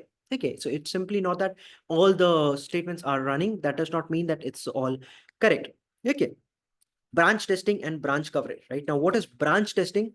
See, when you're writing code, right? For example, this is a branch. Okay. If this statement is true, right? If this particular age greater than 18, if this is true, then you do this. Otherwise, else you do this. So you can see in programming, it's like a bi-directional stage. So you're reaching a stage where you're checking a condition. If this is true, go left. Otherwise, go right. Right. So here we are checking if the age is greater than 18, then you go left, you go here. Otherwise, you go here. Okay, so it's a bi-direction. Either do this or do this. Okay, so that is like a branch, right? You're creating a branch. So branch testing is you are covering all the branches. How many branches are you covering? That is branch testing, right? So coverage is what? Again, here coverage is how many branches you have covered, right? So number of branches that you cover divided by total number of branches multiplied by 100, right? So look at this, right? Number of branches that you've executed divided by total number of branches multiplied by 100 gives you the percent of branches that you have covered, right? That is your branch coverage. Okay. What gets tested, right? Both true and false outcomes of every condition is tested. Okay. Every exit point from a decision node, right? So every point from a decision node. What is a decision node? This is a decision node. You're creating some conditions here. You're making a decision based on it, right? Or if you look at the second example, this is a decision node, right? So you're making some decisions based on it. Okay. So every decision node has to be tested, right? That is your branch testing. Okay. Comparison with statement coverage, right? Statement coverage only requires each line to run once. You could reach 100% by testing only if the branch and never entering the else part. Or branch coverage ensures that all logic paths are tested, and therefore branch coverage subsumes statement coverage, right? Because if you're covering all the branches, then you've covered all the statements. Okay, because once you've covered left branch, right branch, center branch, all branches you've covered, so you've covered all the statements, right? You're not leaving out any statements. Okay. And but the vice versa, right? Other way around is not true, right? Other way is not true. If you've covered all the statements, that does not mean you've covered all the branches. Okay. So tools like JUnit, right? You have JUnit for Java, NUnit for .NET, right? PyTest for Python, Cypress for web applications, and Invaluable for automating these tests, right? So these are some tools, and which you'll do in automation testing, right? When you go into automation testing, you'll discuss about these tools and how you can create these test cases. We're doing the same thing using automation testing. Okay. Now, what are the benefits of white box testing? Detection of subtle bugs, right? White box testing provides deep insights into the application, helping to detect subtle bugs not visible from the exterior but potentially causing significant problems. Okay, it gives you quality assurance, right? Why quality assurance? Because now you're looking at the code internally and you're ensuring that the code adheres to the quality standards, improving overall design and robustness. It's preventing issues in the later stages of development, right? Because you're looking at the code internally at every stage and you are creating your test cases accordingly. So therefore, you're assuring quality. All right. Code optimization, it supports developers in understanding the need for code optimization and refactoring, leading to more maintainable and efficient code. thoroughness, right, provides comprehensive coverage of the code, ensuring that all paths and conditions and branches are tested. Something that was missed in the initial scenario, right, the first scenario that we saw. Okay, in that all the paths, right, all these branches were not covered, right. The initial scenario in the beginning of the lecture that we saw of the insurance, right, the government had created that insurance website and had a lot of bugs, okay, because they had not considered all the branches, all the conditions was not checked. Okay, error detection, right, it identifies hidden errors and logical flaws in the code, and helps you with the performance improvement, right, because once you identify the bottlenecks and areas of optimization, it improves your performance. All right, what are the challenges of white box testing? So far clear, right? So far clear. Any issues, any doubts? Let me quickly look at the chat. Okay, Francisco has given an example of comment, right? Hi, I'm a comment. I think Francis, it's the other way around, right? The other way around, not this slash, right? The other slash, I think it's the forward slash, right? Valentina say I hated while so much, right? Yeah, all loops, right? Don't worry, Valentina, it'll come, right? It'll come in a few weeks of time. All the loops and everything will come soon. So it's great, right? It's great, and everything will be covered from the very basic, right? So don't worry about it. All right. Okay, white box testing, right? Challenges of white box testing. Human errors, right? Human errors are possible because deep understanding of code is required, which can lead to mistakes like missing logic paths or misinterpreting conditions. This can result in incomplete test coverage and undetected bugs. For example, a tester misreads a complex algorithm, leading to inadequate or incorrect test cases. Okay, uh, because see, there's an algorithm, right? So even if you're looking at the algorithm, white boxes, you're looking inside the code. Okay, and there's some algorithm, something working inside it, and you as a tester might misread what that logic is doing or what that algorithm is doing, right? And so that might lead to some inadequate, some incorrect test cases being built by you based on your understanding of that algorithm, right? So those are human errors. Okay, time consuming nature, right? Analyzing and covering all parts and branches will definitely take time, especially for large systems. This can slow down the development and delay the releases, because testing every possible condition in thousands of lines of code requires significant effort, right? Repetitive task description, frequent retesting after code changes can become monotonous, right? It impacts uh, tester fatigue, right? May lead to missed defects and reduced accuracy, because once you do the same repetitive task again and again, it becomes monotonous and may lead to tester fatigue, right? For example, running the same regression suite repeatedly for minor updates can wear down focus. Okay, quickly tell me true or false, right? White box testing requires knowledge of the internal code structure to design and execute test cases. Is that true or false? True or false? Valentina says, Jumana says true, right? Great, Jumana, right? Wonderful to see you getting all the correct answers. True is correct, right? Absolutely correct, right? 100% true is absolutely correct. Okay. And let's look at now gray box testing, right?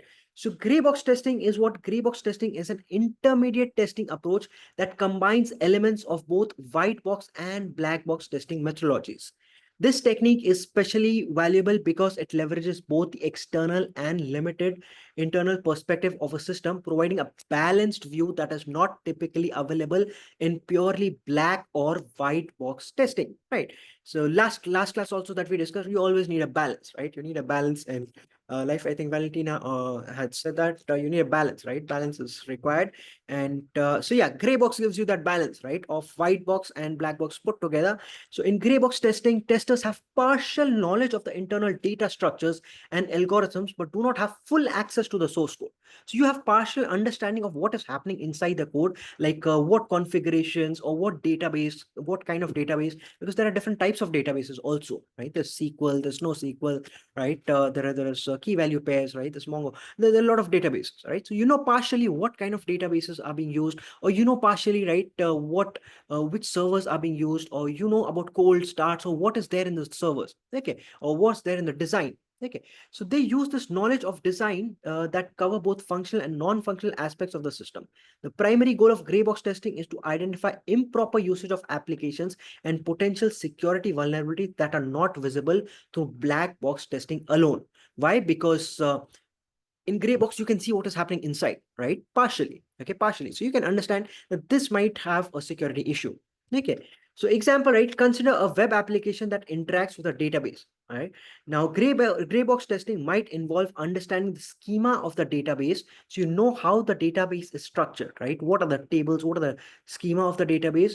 To create test cases that check how data is retrieved and displayed in the application under various conditions. So you know under various conditions how the database data is being fetched and how it is being displayed. Okay. If you know that knowledge, right? So now you can manipulate the specific data entries to target and see whether the system handles these changes correctly or not, without knowing the exact code path and the process of the data. Right. So without knowing how the application of the code is working, you just know how the database is structured, right? How the data is being managed. Okay, you know that part, right? The schema, but you don't know how the application, right? So you don't know what exactly is the code, how it is fetching the data, how it is basically the APIs, right? How those are designed, right? So you don't know the internal part of that. So that is gray box because you have partial knowledge of it, right? And based on that, you design your test cases. That is known as gray box testing. Okay, some examples, right, of gray box testing techniques is matrix testing. It evaluates the interaction between different system components, configurations, or variables. It often uses matrix diagram to map out dependencies and test coverage across inputs, environments, or user roles. For example, testing how different user types, admin or guest or editor, interact with features under different browser settings, right? So you open different browser settings and based on different user types, so the admin or guest or editor, how the browser settings, how the website is responding to that. Okay. Regression testing, right? This is another important one. Regression testing, what it does, regression testing basically ensures that new changes in the code, right? When you fix some change, do not break existing functionality. Okay, very important. What is a regression test? So once, let's say you found a bug, right? You found a bug in the login system and you're trying to fix it, right? You're trying to fix it. The developers have fixed it and they have released the patch. The deployment has been done, right? It's fixed. Now, that fix, right? That fix, you need to make sure that that fix has not broken down some other feature. Okay. For example, after updating a login form, testers should recheck the user session logic and access tokens and behind the scenes, right? So other part of the system has not collapsed because you fixed this, right? Just because you fix this does not mean that other part should fall, right? Or bugs should happen at different places, other places. That is known as regression testing, that keeping everything put together, right? That other parts are also good, right? They are error free. This fix is deployed. Okay. Pattern testing, right? What is pattern testing? It identifies repetitive usage patterns or architectural patterns in the system. Example, microservices, right? Caching layers and builds tests around them. Useful when partial knowledge, internal knowledge helps spot performance bottlenecks or design flaws, not obvious from just the UI. Right. For example, repeated delays when retrieving product info from a particular API. Right. It might have some, let's say, caching inefficiencies. So you are fetching some data, some information, and because of the caching inefficiency, right, it will not give you the updated data. Okay. So that is pattern testing, right?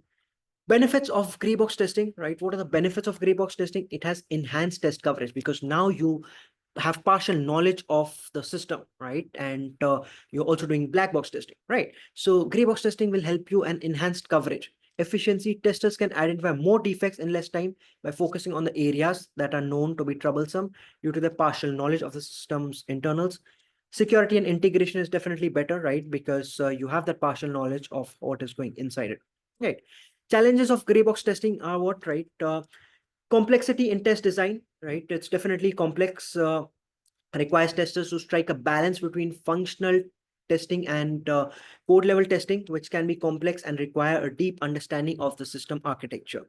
Dependency on internal knowledge relies on testers having sufficient knowledge of the system internal to design effective tests, which may limit its applicability in cases where such knowledge is lacking. And again, the maintenance of test cases, keeping the test cases updated, relevant as system evolves, can be challenging, right? Especially when there are changes to internal structures of functionalities. So those are the challenges that you have for gray box testing. True or false, right? Gray box testing does not require any knowledge of the application's internal code. Quickly tell me true or false, true or false. False, right? I see a lot of false, right? And Joanna is the first one, right? Oh, Francisco is first, right? Okay. False is correct, right? False is correct. Absolutely correct, right? Well done. Perfect. Okay.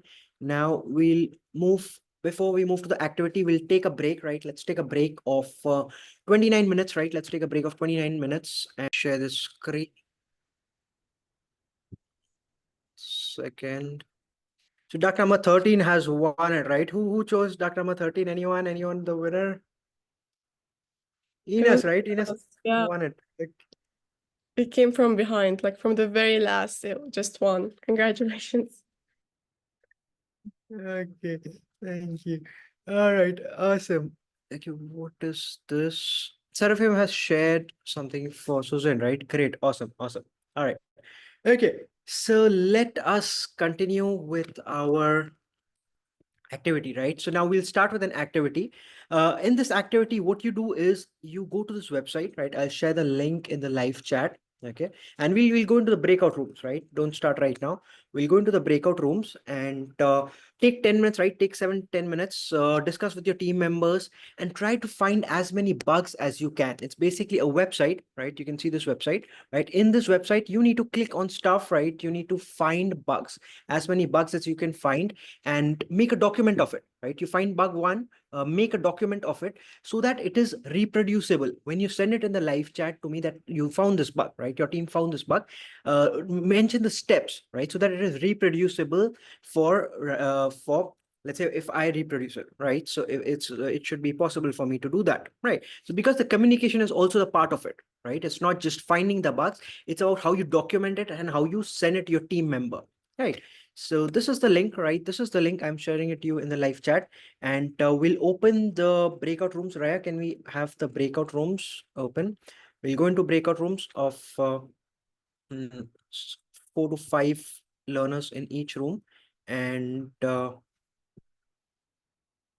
discuss among your team members also, right? Not just that you're doing it individually. And I'll hop into your rooms one by one to see how you all are doing. But do discuss among your team members, right? That's very important. Okay, not just do a solo work. All right.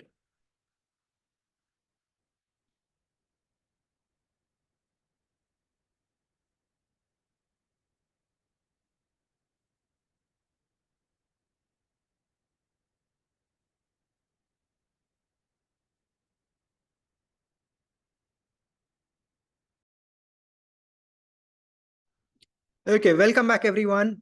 So how was that? Did you all enjoy finding bugs? How many bugs did you all find?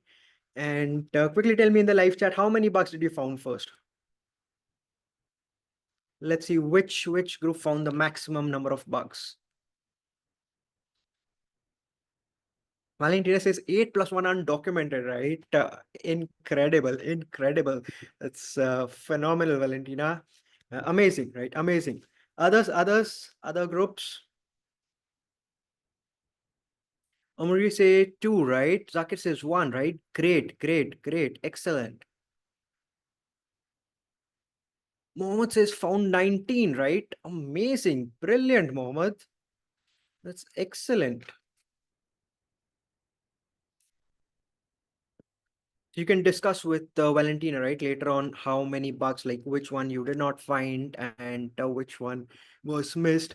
Sam says found a bug with the blue hoodie, right? Okay, great, right? Great, awesome, right? Awesome. Okay, so you all found the bugs, right? You all found the bugs, and that is important, right? That is important. Okay, so see, this is the website, right? This is the website, and what are the bugs, right? What are the bugs? Uh, in this, right, in this website you have some bugs. For example, if I click on this add to cart, right, I click on this add to cart, it'll take me, it'll first add the product to the cart, right? It'll first add the product to the cart. And now if I click on view cart, before I show it to you, right, before I show it to you, send me your steps, right? Send me your steps, the bugs that you found. Send me one each, right? Don't send me 9-10, right? I cannot go through all of them. So send me a few of your, like one from each, right? One from each. Okay, send me a bug that you have found. Okay, and so how we had discussed, right, the documentation steps, send me in the steps part. Fatia says changing the frequency, right? Currency, right? Currency. Okay. Fatia, correct, right? That is correct, right? That's a bug. I know that's a bug, but in the proper steps, right? Fatia, we need the proper steps. Like step 1, click on this. Step 2, click on this. Step 3, do this, right? Because that's how you document it, and that's how you send it to your team members. Okay, so that part is also important, understanding how to write that steps so that it's exactly reproducible. Okay, Valentina says, right, step one is when adding shoes, $45 to cart and accessing to it, adding $77.99 shipping. Bug is grand total is 152.99 but not listed from website as bug, right? Yes, Valentina, as we had discussed, right, that is correct, right? That is correct. Okay, so adding the $45 shoe, right? Let's look at that, right? So this I have added $45. Let's check out now, right? Let's go to checkout and let's see how much it is showing. Yeah, it shows 152, right? Shows 152, which is correct, right? Which is correct, Valentina. This is a bug, right? It's a valid bug.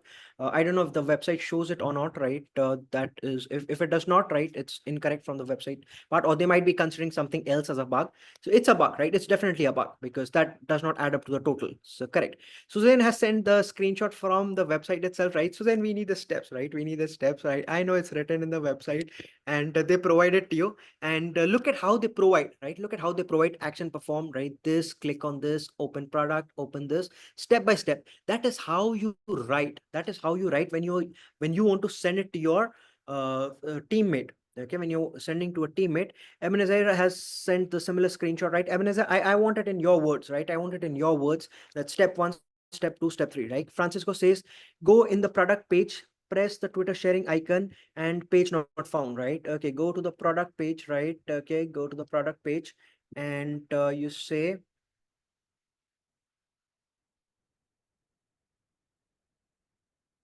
now see, where is the Twitter icon, right? Where is the Twitter icon?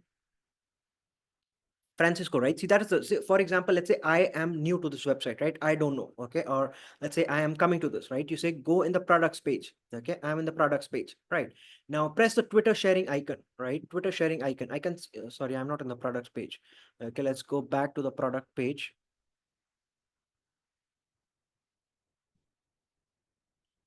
Okay, so I'm in the products page right now. You need to specify the sharing icon also, right? Where do you find the sharing icon and where exactly, like what space to do, right? I know it's a bug, right? I know this is one is a bug. Okay. Uh, Ebenezer has given this, right? Okay, Theodora says add to cart, remove product, return to store button shows incorrectly spaced letters. That is correct, right, Theodora? That is correct, right? If you add a particular item to a cart, right? So let's say we've added this item to the cart, and if we remove it, right? If we remove it, we go to the checkout, and if we remove this, okay, you will see something. This one, right? Return to store space E, right? So this has spacing, right? This has spacing. So this is a bug, right? This is a bug. That is absolutely correct, right? That is absolutely correct, Theodora. And yeah, that's the correct way, right? Look at Jixing, right? Jixing says step one, open this, right? Correct, perfect. Step two is click find bugs link in the navigation bar. Okay. Find bug link on the navigation bar. All right, let's click on find bugs link in the navigation bar. Absolutely. Okay, what is the third step after that? You say add one or more products to the cart. Click the view cart link on top of the page. Okay, click add the product and click view cart. Okay, so let's add this product now, and let's click on view cart link, you say, at the top of the page, right? So at the top of the page I see the view cart button, I click on this, right? Absolutely perfect. Okay, and then you say set the products quantity to 3 or more, right? Okay, okay, let's change the product quantity from 1 to 2 and let's change it to 3. All right, and let's click on update. Click update, right? So 6 is update. Expected result is the product quantity can be increased past 2. Actual result is when clicking on the update button, the product quantity becomes 2 again, right? Which is absolutely correct. Okay, let's remove this. So absolutely correct, right? So when I click an update, it is again showing me 2. So absolutely correct and wonderful, right? Wonderful, Jixing. This is how you step it, right? This is how you display your steps. Step 1, step 2, step 3, step 4, step 5, step 6. And then you say expected result is this and the actual result is this. Okay. So well done, Jixing, right? Well done, Jixing. This is how you document your findings, because see, it's not just about finding the bugs. You don't just find the bugs. You also have to document it. For example, let's say changing the currency, right? This is a bug that we discussed. Okay, you change this currency, and now it's a crash bug, right? The website has crashed. So you see that for 5 seconds, you'll not be able to use any of the website, right? And you see this, right? This is how you specify or communicate your bugs. This is how you document it. Action performed. Step 1 is this. Step 2 is this. Step 3 is this. Step 4 is this. Expected result is this, right? Actual result is that the page freezes when changing the currency. Okay. Expected result was what? That the currency should have been changed as expected. Okay, but that does not happen. The actual result is that the page freezes when the currency is changing. Okay, so that is how you step down, right? That is how you step. You note down your steps. All right. So let me go back to, let me clear this, right? This bug you saw, this is a bug. Uh, Once you remove all the quantities and everything from the cart, it shows you a bug of,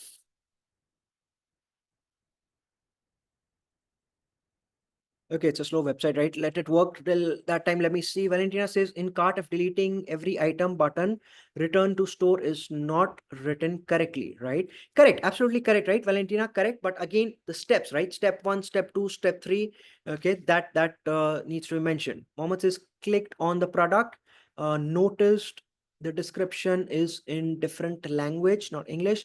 3, the description should be written in English, right? Absolutely correct, right? Mohammed, that is correct. Okay. But still, right? But still, in step 1, you see, click on this product, click on 2, click on this, right? And then you need to specify what is the expected result and what actually happened. Okay, what is the real and what is the expected. Okay, so that is how you make the documentation. All right. Okay, so I'm not going through all of this, right? A lot of this is there, right? Let's okay, let me just take one last one, right? Okay, Valentina has said one, right? Let's take this last one. Okay, uh, click find bugs link in the navigation bar, open a product, scroll down to leave a reply section. Okay, let's look at this. Open find my bugs, right? Click on find bugs link, right? Find bugs link. Let's click on this.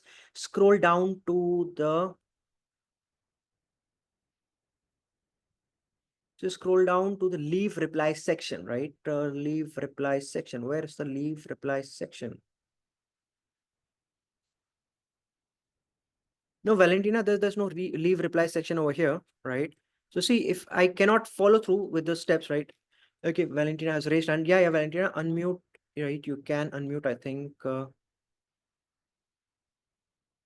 Yeah, you missed the open a product tab, so that's why you don't see the leave a comment. You Which just one? click in any product, go inside any product, and then you can scroll down to the.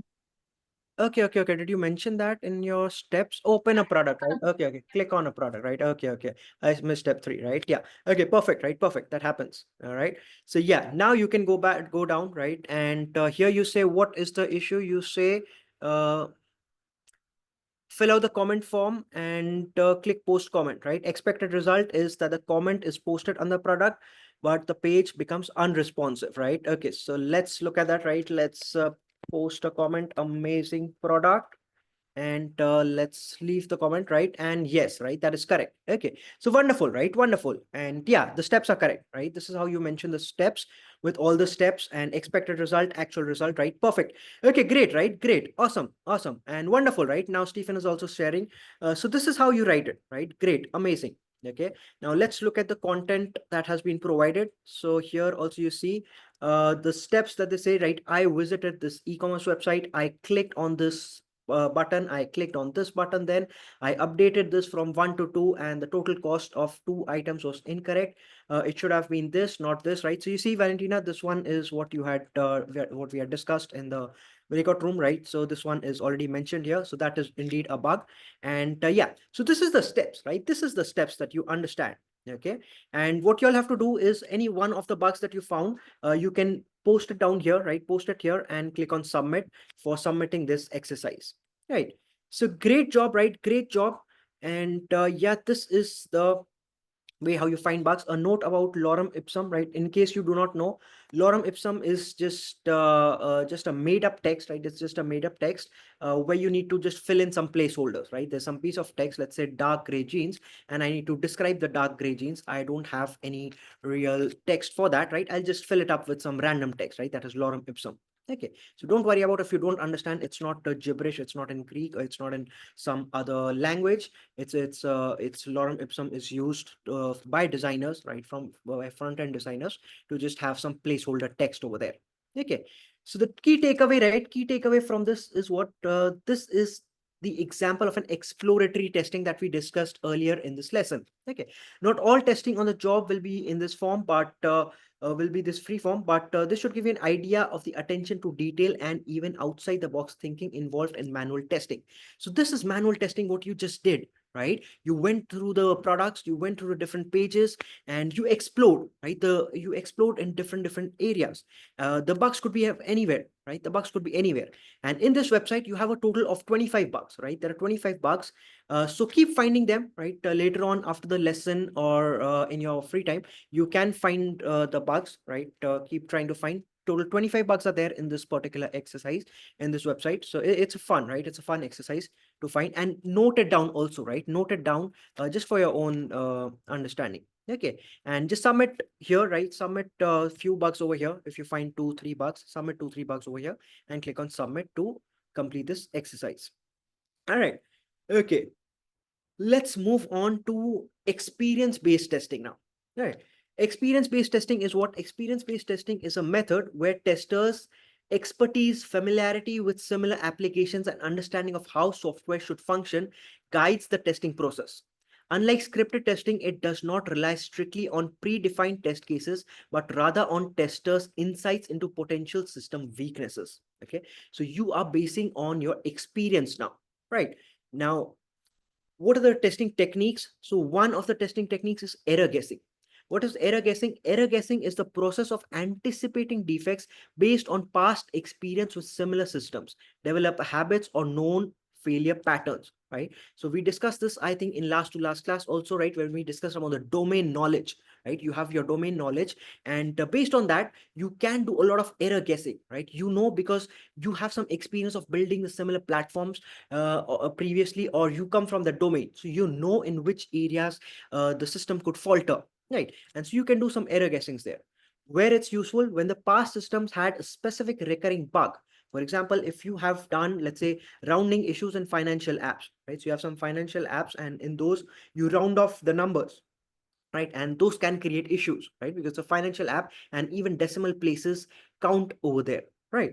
So when there are no detailed specifications but prior knowledge of typical failure mode exists, right?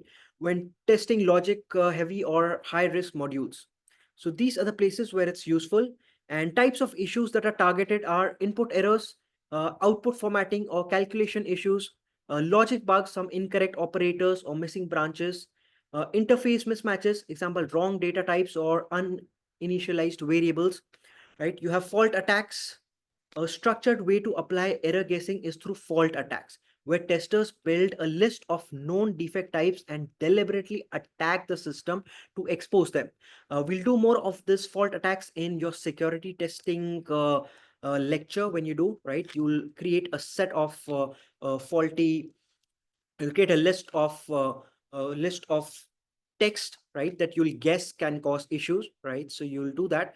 Okay, so those are faulty attacks. Example, for example, in a sign up form, a tester might test blank fields, special characters in email addresses, which are known as SQL injection, right? SQL injection is a very big security threat, right? Security vulnerability. Not so much these days, but it's a vulnerability.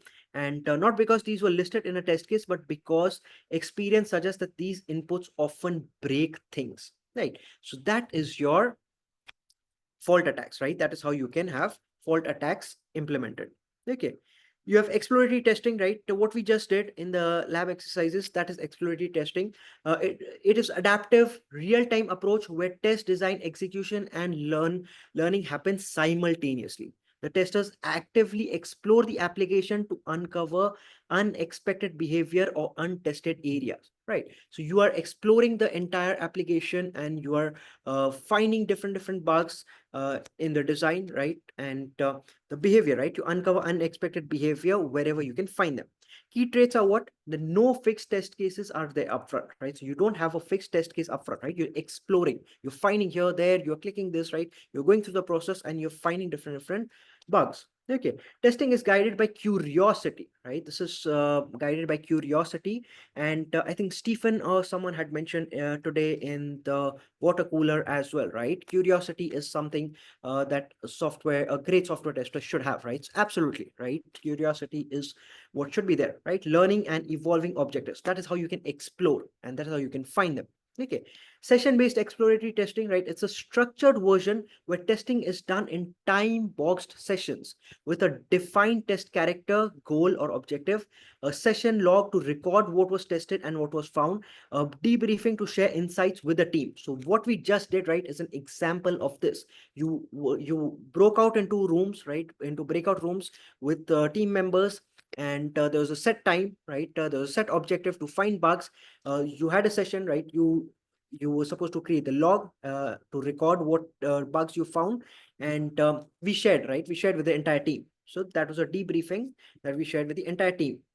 When is it effective? This is generally effective at the early stage of testing, and especially in agile projects, right? Because that is where you have early stage, you have multiple iterations, and you keep implementing whatever you find, right? You rectify the bugs in the next iteration. Okay. Systems with frequent changes is also it's effective in. Example, a tester explores an e-commerce cart flow, right? Just like we saw, right? There was an e-commerce website and the cart flow that we were trying to check, add to cart and check out, trying promotions, combining coupons, switching currencies, or adding, removing items quickly, observing how the system responds and documenting any crashes or lags in inconsistencies. Okay. Checklist based testing, right? What is checklist based testing? Checklist based testing involves using a predefined list of test conditions or reminders to guide the test process. The checklist is based on experience, common defect types, or user expectations. So it's basically you create a checklist, right? You must have sometimes you must have created a checklist to see that I've done this part, right? I've done this job or I've done this or not, right? So that is what checklist based testing is. You set a predefined list of test conditions and then you see whether we've done this or not, right? We've done this, we've checked this, right? Based on your experience, you make that list and you just check it. Okay, characteristics. Each item is clear, direct, and verifiable, right? So each item you mention in the checklist is clear, right? It should be clear, it should be direct, and it should be verifiable whether it is done or not. Okay, it should be useful for ensuring consistency across releases or testers. It can support functional and non-functional testing. Okay, checklist items often ask, does the form handle correct date inputs, right? So these are the items that you'll have in your checklist. Does the form handle incorrect date inputs? Are error messages clear and user friendly? The error messages that are displayed, are they clear and user friendly or not, right? Are all links functional on the home page? So these are the kind of checklists that you can create. Best practices: keep the checklist updated based on defect trends, remove outdated or redundant items over time, avoid overly generic entries, right? Like check performance, right? That's a generic, right? You're checking performance, that's a generic item. Okay, avoid that, right? Make it specific as possible. For example, a checklist for login module might include the following.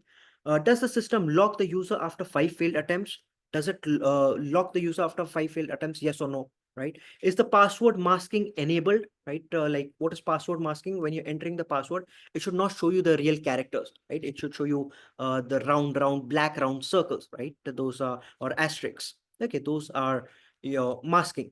Okay, error messages shown for invalid inputs, right? So these are all the types of checklists that you can create. Important considerations that you can think here, right? Leverage the tester's knowledge. So a tester who has prior knowledge of this, right?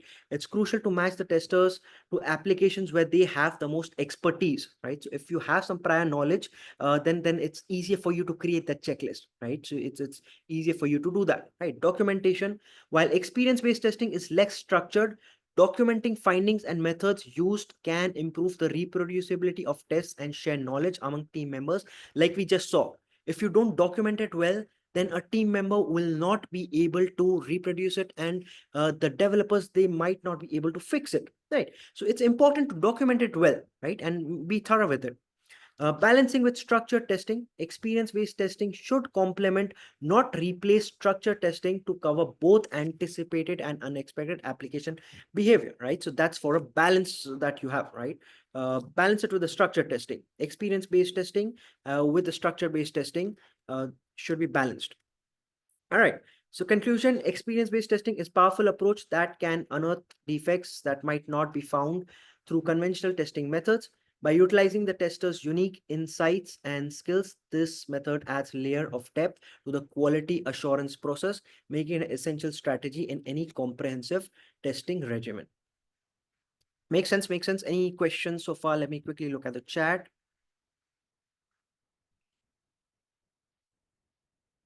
Valentina says experience-based testing is considered under which technique, black, white, or gray? Black, I see Serifim has responded, right? Black box testing, right? Correct, absolutely correct, right? Yes, that is black box testing. Okay, collaboration-based testing, right? You have collaboration-based testing approaches involves multiple team members working together to identify defects, design test cases, and execute testing. This type of testing is particularly beneficial in complex projects where diverse skill sets can significantly enhance the identification and resolution of potential issues. Okay, for collaboration based testing, right? So some testing techniques are pair testing, right? So what is pair testing? In this, you have two team members, right? So you have two team members. Often one is a tester and the other is a developer. They work together at one workstation to jointly design and execute test cases in real time. Why? Because the developer knows what has been developed and the tester knows how to create the test cases or what kind of test cases to create. This encourages cross-disciplinary learning and allows for immediate feedback, deeper test coverage, and faster defect discovery. What is the benefits? It promotes shared knowledge and faster debugging because both are sharing the knowledge, right? The developer is sharing that the code was designed in this manner, right? We have used this structure and this framework or this database. So the developer can share that, the tester can share that in this particular scenario, we should consider these test casing strategies. So you share, right? You share, and that encourages creativity and out of the box scenarios. It reduces isolation between the roles, right? So that is your pair testing. Agile testing, right? What is agile testing? Agile testing is integrated into all stages of an agile project. Testing is ongoing, collaborative, and iterative. It involves constant communication with developers, product owners, and even customers. Defects are caught early, and tests evolve with changing requirements. It focuses on testing early and test often. Like we discussed in Agile, you test early, you focus on testing, and you keep repeating, right? You have a feedback loop and you keep repeating. Align testing with evolving business goals, right? In the next iteration, if you have some different goals, right? If the business goals have been changed, right? You align with it. Okay. Collaborative user story writing. The team collaborates to write user stories that represent valuable system features from the user's perspective. This collaboration involves business development and testing roles, ensuring shared understanding from the start.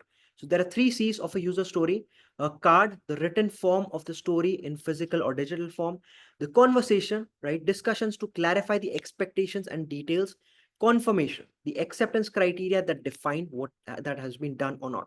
Okay.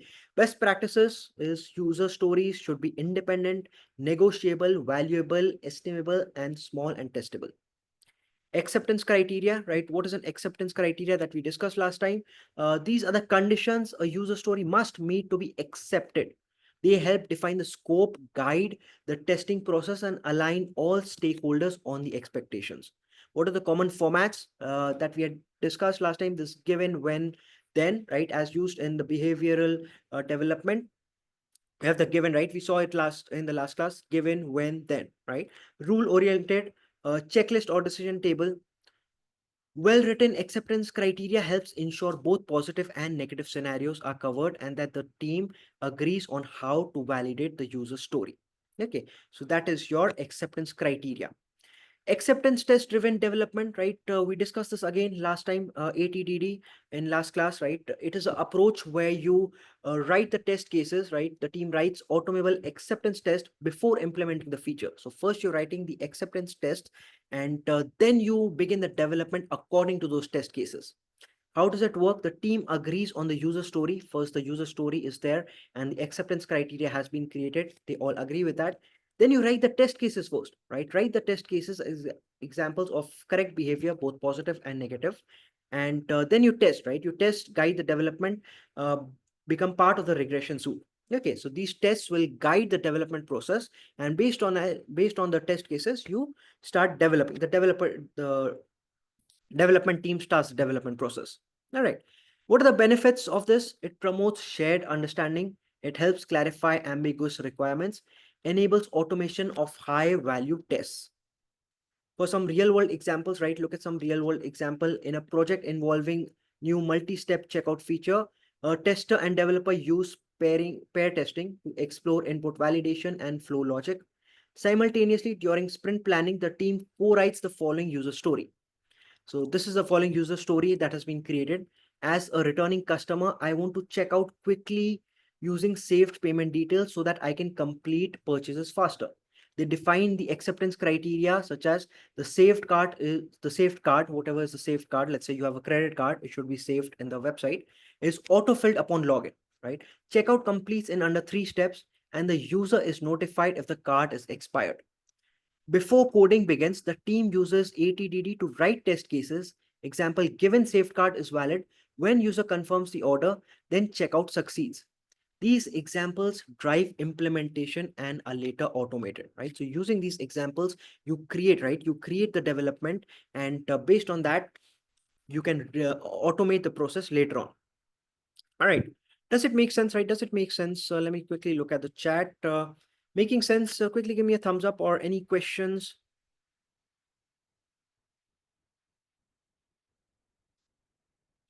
Give me a thumbs up, right? If all clear or any questions. Theodora gives a thumbs up, right? Great. Awesome. Awesome. Jordan is typing, I see. Perfect, right? Perfect. Awesome. Awesome. Right. Great. All right. Okay. So that's the conclusion, right? Collaboration-based testing approaches are essential for modern software development environments where rapid iteration and flexibilities are necessary. All right. Let's move on to functional testing, right? Now, what is functional testing? See, functional testing is a type of black box testing that evaluates the software against the functional requirements specified by the client or by the design documents, right? So what are functions, right? See, functional testing is basically on the functional aspects of it, right? Like, for example, the cart, right? Add to cart feature or the checkout process, right? These are all the functionals of the website. The website is supposed to have these functionalities, right? That you can add the product to carts. You can then, once you have all the products in your cart, you can then check out successfully. So these are the functions. Okay. So the primary focus is on the user interface, APIs, database security, and all other functional aspects of the software, right? And you need to make sure that they're working correctly or not. Key techniques in the functional testing is what? System testing. System testing is what? It involves testing the complete integrated software system, right? So all the entire system put together. That is the system testing. Integration testing is what? See, we should start with unit testing, right? Unit testing, we generally start with the smallest unit.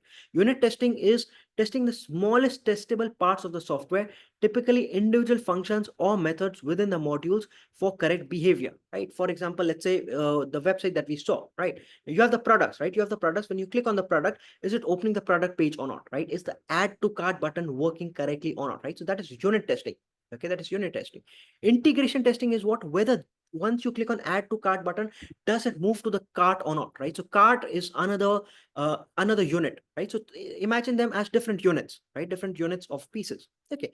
Now integration testing is whether those units are integrated correctly or not. From here you can go there or not. When you remove something from the cart, does it get back to the product or not, right? So that is the integration, right? Or let's say once you click on checkout, right? From there to the checkout process, right? Is the integration correctly or not? The details should be sent correctly to the third party provider or your checkout system, right? That this is the total and this is a tax, right? This is the total amount to be paid, and from the credit card, then it gets paid, right? That integration has to be proper, right? That is known as integration testing. Lastly, system testing is what? The entire system put together, right? From the login functionality to the product working, right? To all the comment section, right? Everything put together, right? That's a system testing. Okay. Examples of functional testing is, imagine testing a new online shopping platform, right? Functional testing would include, like, you're checking that the product search function retrieves correct items or not, verifying that the shopping cart updates correctly when items are added or removed, right? Ensuring that checkout process, including payment and shipping information, functions smoothly or not, right? So those are the functional testing, right? Important considerations. Test coverage, it is crucial to ensure that all functional requirements have detailed corresponding test cases. Test data, right? Accurate and realistic test data should be used to mimic the scenarios. Regression testing, right? Important. Whenever changes are made to the software, regression tests should be done to ensure that new changes haven't adversely affected the existed functionality. Okay, let's quickly see, right, how much you've understood. Which type of functional testing is used to ensure that newly introduced features have not adversely affected existing feature? What kind of testing do you use to check whether newly introduced features have not adversely affected existing features in the system? Regression testing, right? Correct, right? Awesome, right? Perfect, right? Absolutely, right? Absolutely. Jordan says, sorry, regression, right? Jordan, what did you say first? Okay, integration, right? Yeah, okay, okay. So yeah, correct, right? Regression, right? Regression is correct. Integration is what? You're checking two units, right? Imagine two units, whether they're integrated correctly or not. Regression testing, see, these keywords are important because they come from an ISTQB exam also, right? Unit is just take one unit, you're testing that. Integration is two units, how are they integrated? You're testing that. System testing is the entire system. Regression testing is what? Once you have fixed one particular issue, that should not falter other issues, right? Other parts of the system. That is regression testing. All right. Let's move on. So what is non-functional testing now? Non-functional testing basically evaluates the performance, usability, and reliability. Now you're coming to the non-functional aspect of it, right? So the performance, right? How is the website performing when n number of users come in, right? Or let's say, how is the server performing, right? What is the usability? What's the reliability, right? And other operational aspects of the software that are not covered by functional testing. That is non-functional testing. This type of testing is crucial because it impacts user satisfaction and the system's suitability for its intended purpose. Key techniques, right? So performance testing is one of the key techniques. And again, you have a separate lesson of performance testing. So you'll deep dive into various techniques of performance testing and using tools for that in a different lesson later on in the program. Usability testing, right? Measures how user-friendly and intuitive the system is. Security testing, again, you're checking for the security, right? Because we don't want any vulnerabilities to exist or any hacker to come into our system. So you check for the vulnerabilities. Again, you're not checking the functionalities. So these are the non-functional aspects of it. You're not checking any functional work of the website, right? You're checking the non-functional part of it. Compatibility testing, right? Ensures the software application works as expected across different hardware and software environments. That whether it's working correctly in Chrome browser, in Safari, in Internet Explorer, or different browsers, right? That is compatibility testing. So you're not checking the functions of the website, whether it's add to cart is working or not, right? Whether checkout is working. You're not checking the functionality. You're checking the compatibility. That is a non-functional test. Okay. Similarly, you have reliability testing, right? If the software can perform a failure-free operation for a specified period of time in a specified environment. Okay. Example of non-functional testing, right? That we discussed, performance testing, right? Involving stimulating multiple users. Usability testing includes sessions where real users are observed navigating the systems. Security testing, check whether data breaches and vulnerabilities accessing the cloud service from different networks and devices. Important considerations, test planning, right? Non-functional testing should be planned early in the stage. Tooling, utilize appropriate tools for performance profiling, security, vulnerability, and scanning. Documentation, keep detailed records of test scenarios and methodologies result to ensure replicability and comprehensive coverage. Exercise, right? Look at this question. Which of these is a type of non-functional testing? Which of these do you think is a type of non-functional testing? Unit testing, system testing, usability testing, or integration testing? Which of these do you think is non-functional testing? 3, right? Usability, right? Bino says usability. 3, right? Correct, right? Usability, right? Absolutely correct. Usability is a non-functional testing, right? Others are all functional testing. Okay. Makes sense, right? So writing effective test cases, right? Writing effective test cases is a fundamental skill for software testers, as these test cases are the basis for determining whether software application meets its requirements or not, right? Well-crafted test cases help prevent defects in released software, ensure that features work as expected. Okay, they facilitate regression testing when changes are made. Key elements of effective test, right? They are, you should have clear and concise description, detailed setup requirements, input data, right? That this is the input, and steps to execute, like we discussed, right? Step 1, step 2, step 3. What are the steps to execute the particular test? Expected results, that these were the expected results. What were the outcome? Traceabilities, right? Each test case should be traceable to a specific requirements or a user. Okay. Look at true or false, right? Test data should only include information directly extracted from production environments without modifications. True or false? Test data should only include information directly extracted from production environments without any modifications. Zaki says true. Ines is true, right? True, correct, right? Correct. True is correct, right? Absolutely, right? Test data often needs to be anonymous or synthetically created to protect sensitive information, right? Absolutely. Okay. So this is an example of a test case, right? Effective test case. You should have the test case. ID should be there, right? This is the test ID. If we have what test feature we are testing, let's say the login functionality. What is the objective? Verify that the user can log in with valid credentials. What are the preconditions? That this is the precondition, user is at the login page. That's a precondition. What is the test data? This is the test data that we are using. This is the username. This is the password, right? What are the steps to execute? Enter the username, enter the password, click on the login button. This is the expected result, right? That the user is redirected to the dashboard. That's the expected. What are the post conditions? The user is logged in and can see the dashboard, right? Required traceability linked to the requirement, to the ID in the document, right? In the SRS document, you have this ID, you link, right? This is the traceability for it. All right. Okay, so you have an assignment, right? Write a test case to validate the checkout functionality of an e-commerce website and follow the same structure given above. So this is an exercise for you, right? Do it later on when you get time. Create a test case like this, right? Create an example test case like this for a particular checkout functionality of an e-commerce website, right? Create that test case and post it here in your answers. All right. Okay, test data management, right? Quickly, let's look at the test data management. Properly preparing test data and configuring test environments are critical steps in the software testing process that directly influence the accuracy, efficiency, and relevance of the software validation efforts. Okay, now what is your key areas in test data management?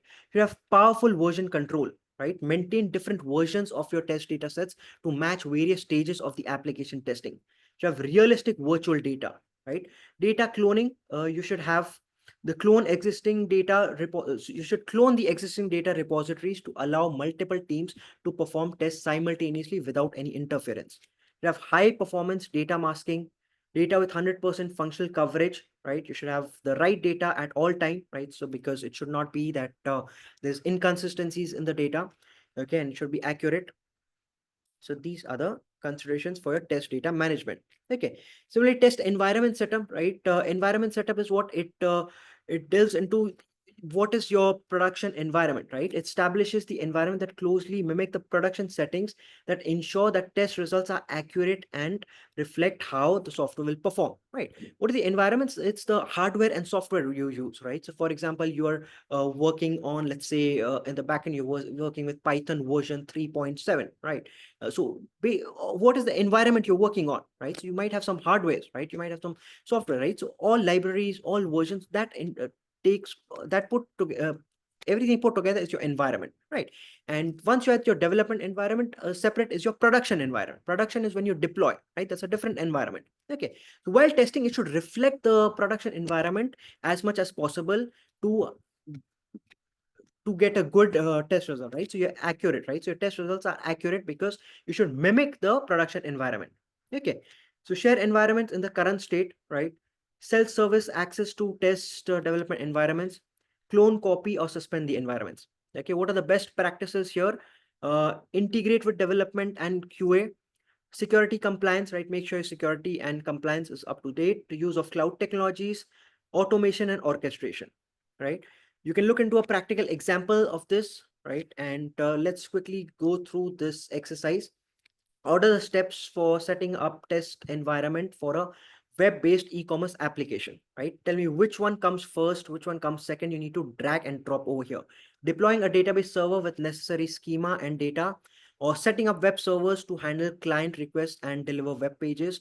Configure a load balancer to distribute test traffic across multiple servers, right? Which of these should come first? Which of these should come last?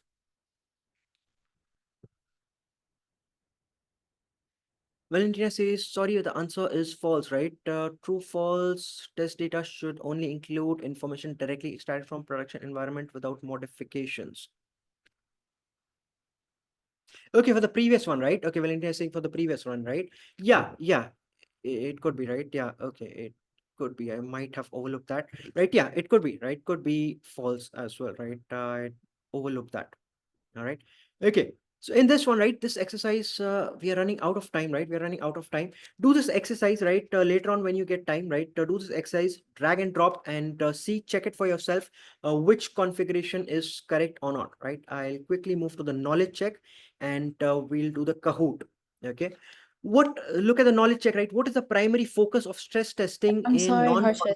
I'm sorry to interrupt you. I have a suggestion. How about we focus on this now and we can have the Kahoot for next lecture, the next time you're running the lecture. Yeah, sure, right? Do you Yeah. prefer that? Because we only have 5 minutes left and I worry that's not enough time for the Kahoot as well. Yeah, absolutely Okay. right. Yes, Thank yes. you. It's a great idea, right? Thank you, Jumana.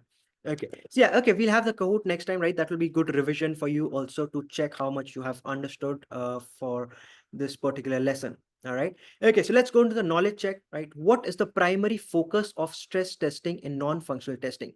Okay, to evaluate how easy the software is to use, to determine how the software behaves under extreme conditions, to ensure software runs on all operating systems, to check for software's compliance with industry standards. Which of these do you think is the primary focus of stress testing in non-functional testing? B, right? B is what? To determine how the software behaves under extreme conditions. Absolutely, right? This is correct, right? Under extreme conditions, that is your stress testing. Okay. Which testing evaluates how well a software application protects against unauthorized access and vulnerabilities, right? So again, against unauthorized access, which of these testing evaluates the software application, right? Security testing, stress testing, reliability testing, or usability testing. Which of these do you think is the correct one, right? A, absolutely, right? This is a very simple one. Security testing, absolutely, right? If you're checking for unauthorized access, it's security. Okay. Which of the following best describes system testing?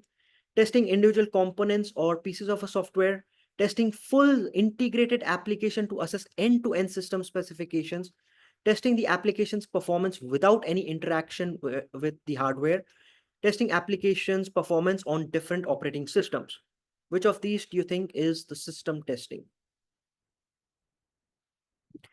B, right? Correct, right? B is testing the full integrated application, right? Absolutely, right? You're checking the full integration of the entire system, right? That is correct. That is system testing. Absolutely.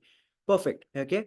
Question 4, what is the primary purpose of realistic virtual data in data management?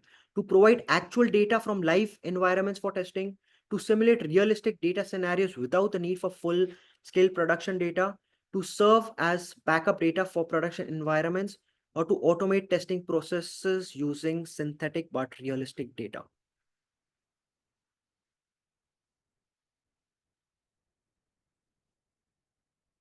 Okay, Stephen says B. Stephen, B is for this one or the previous one?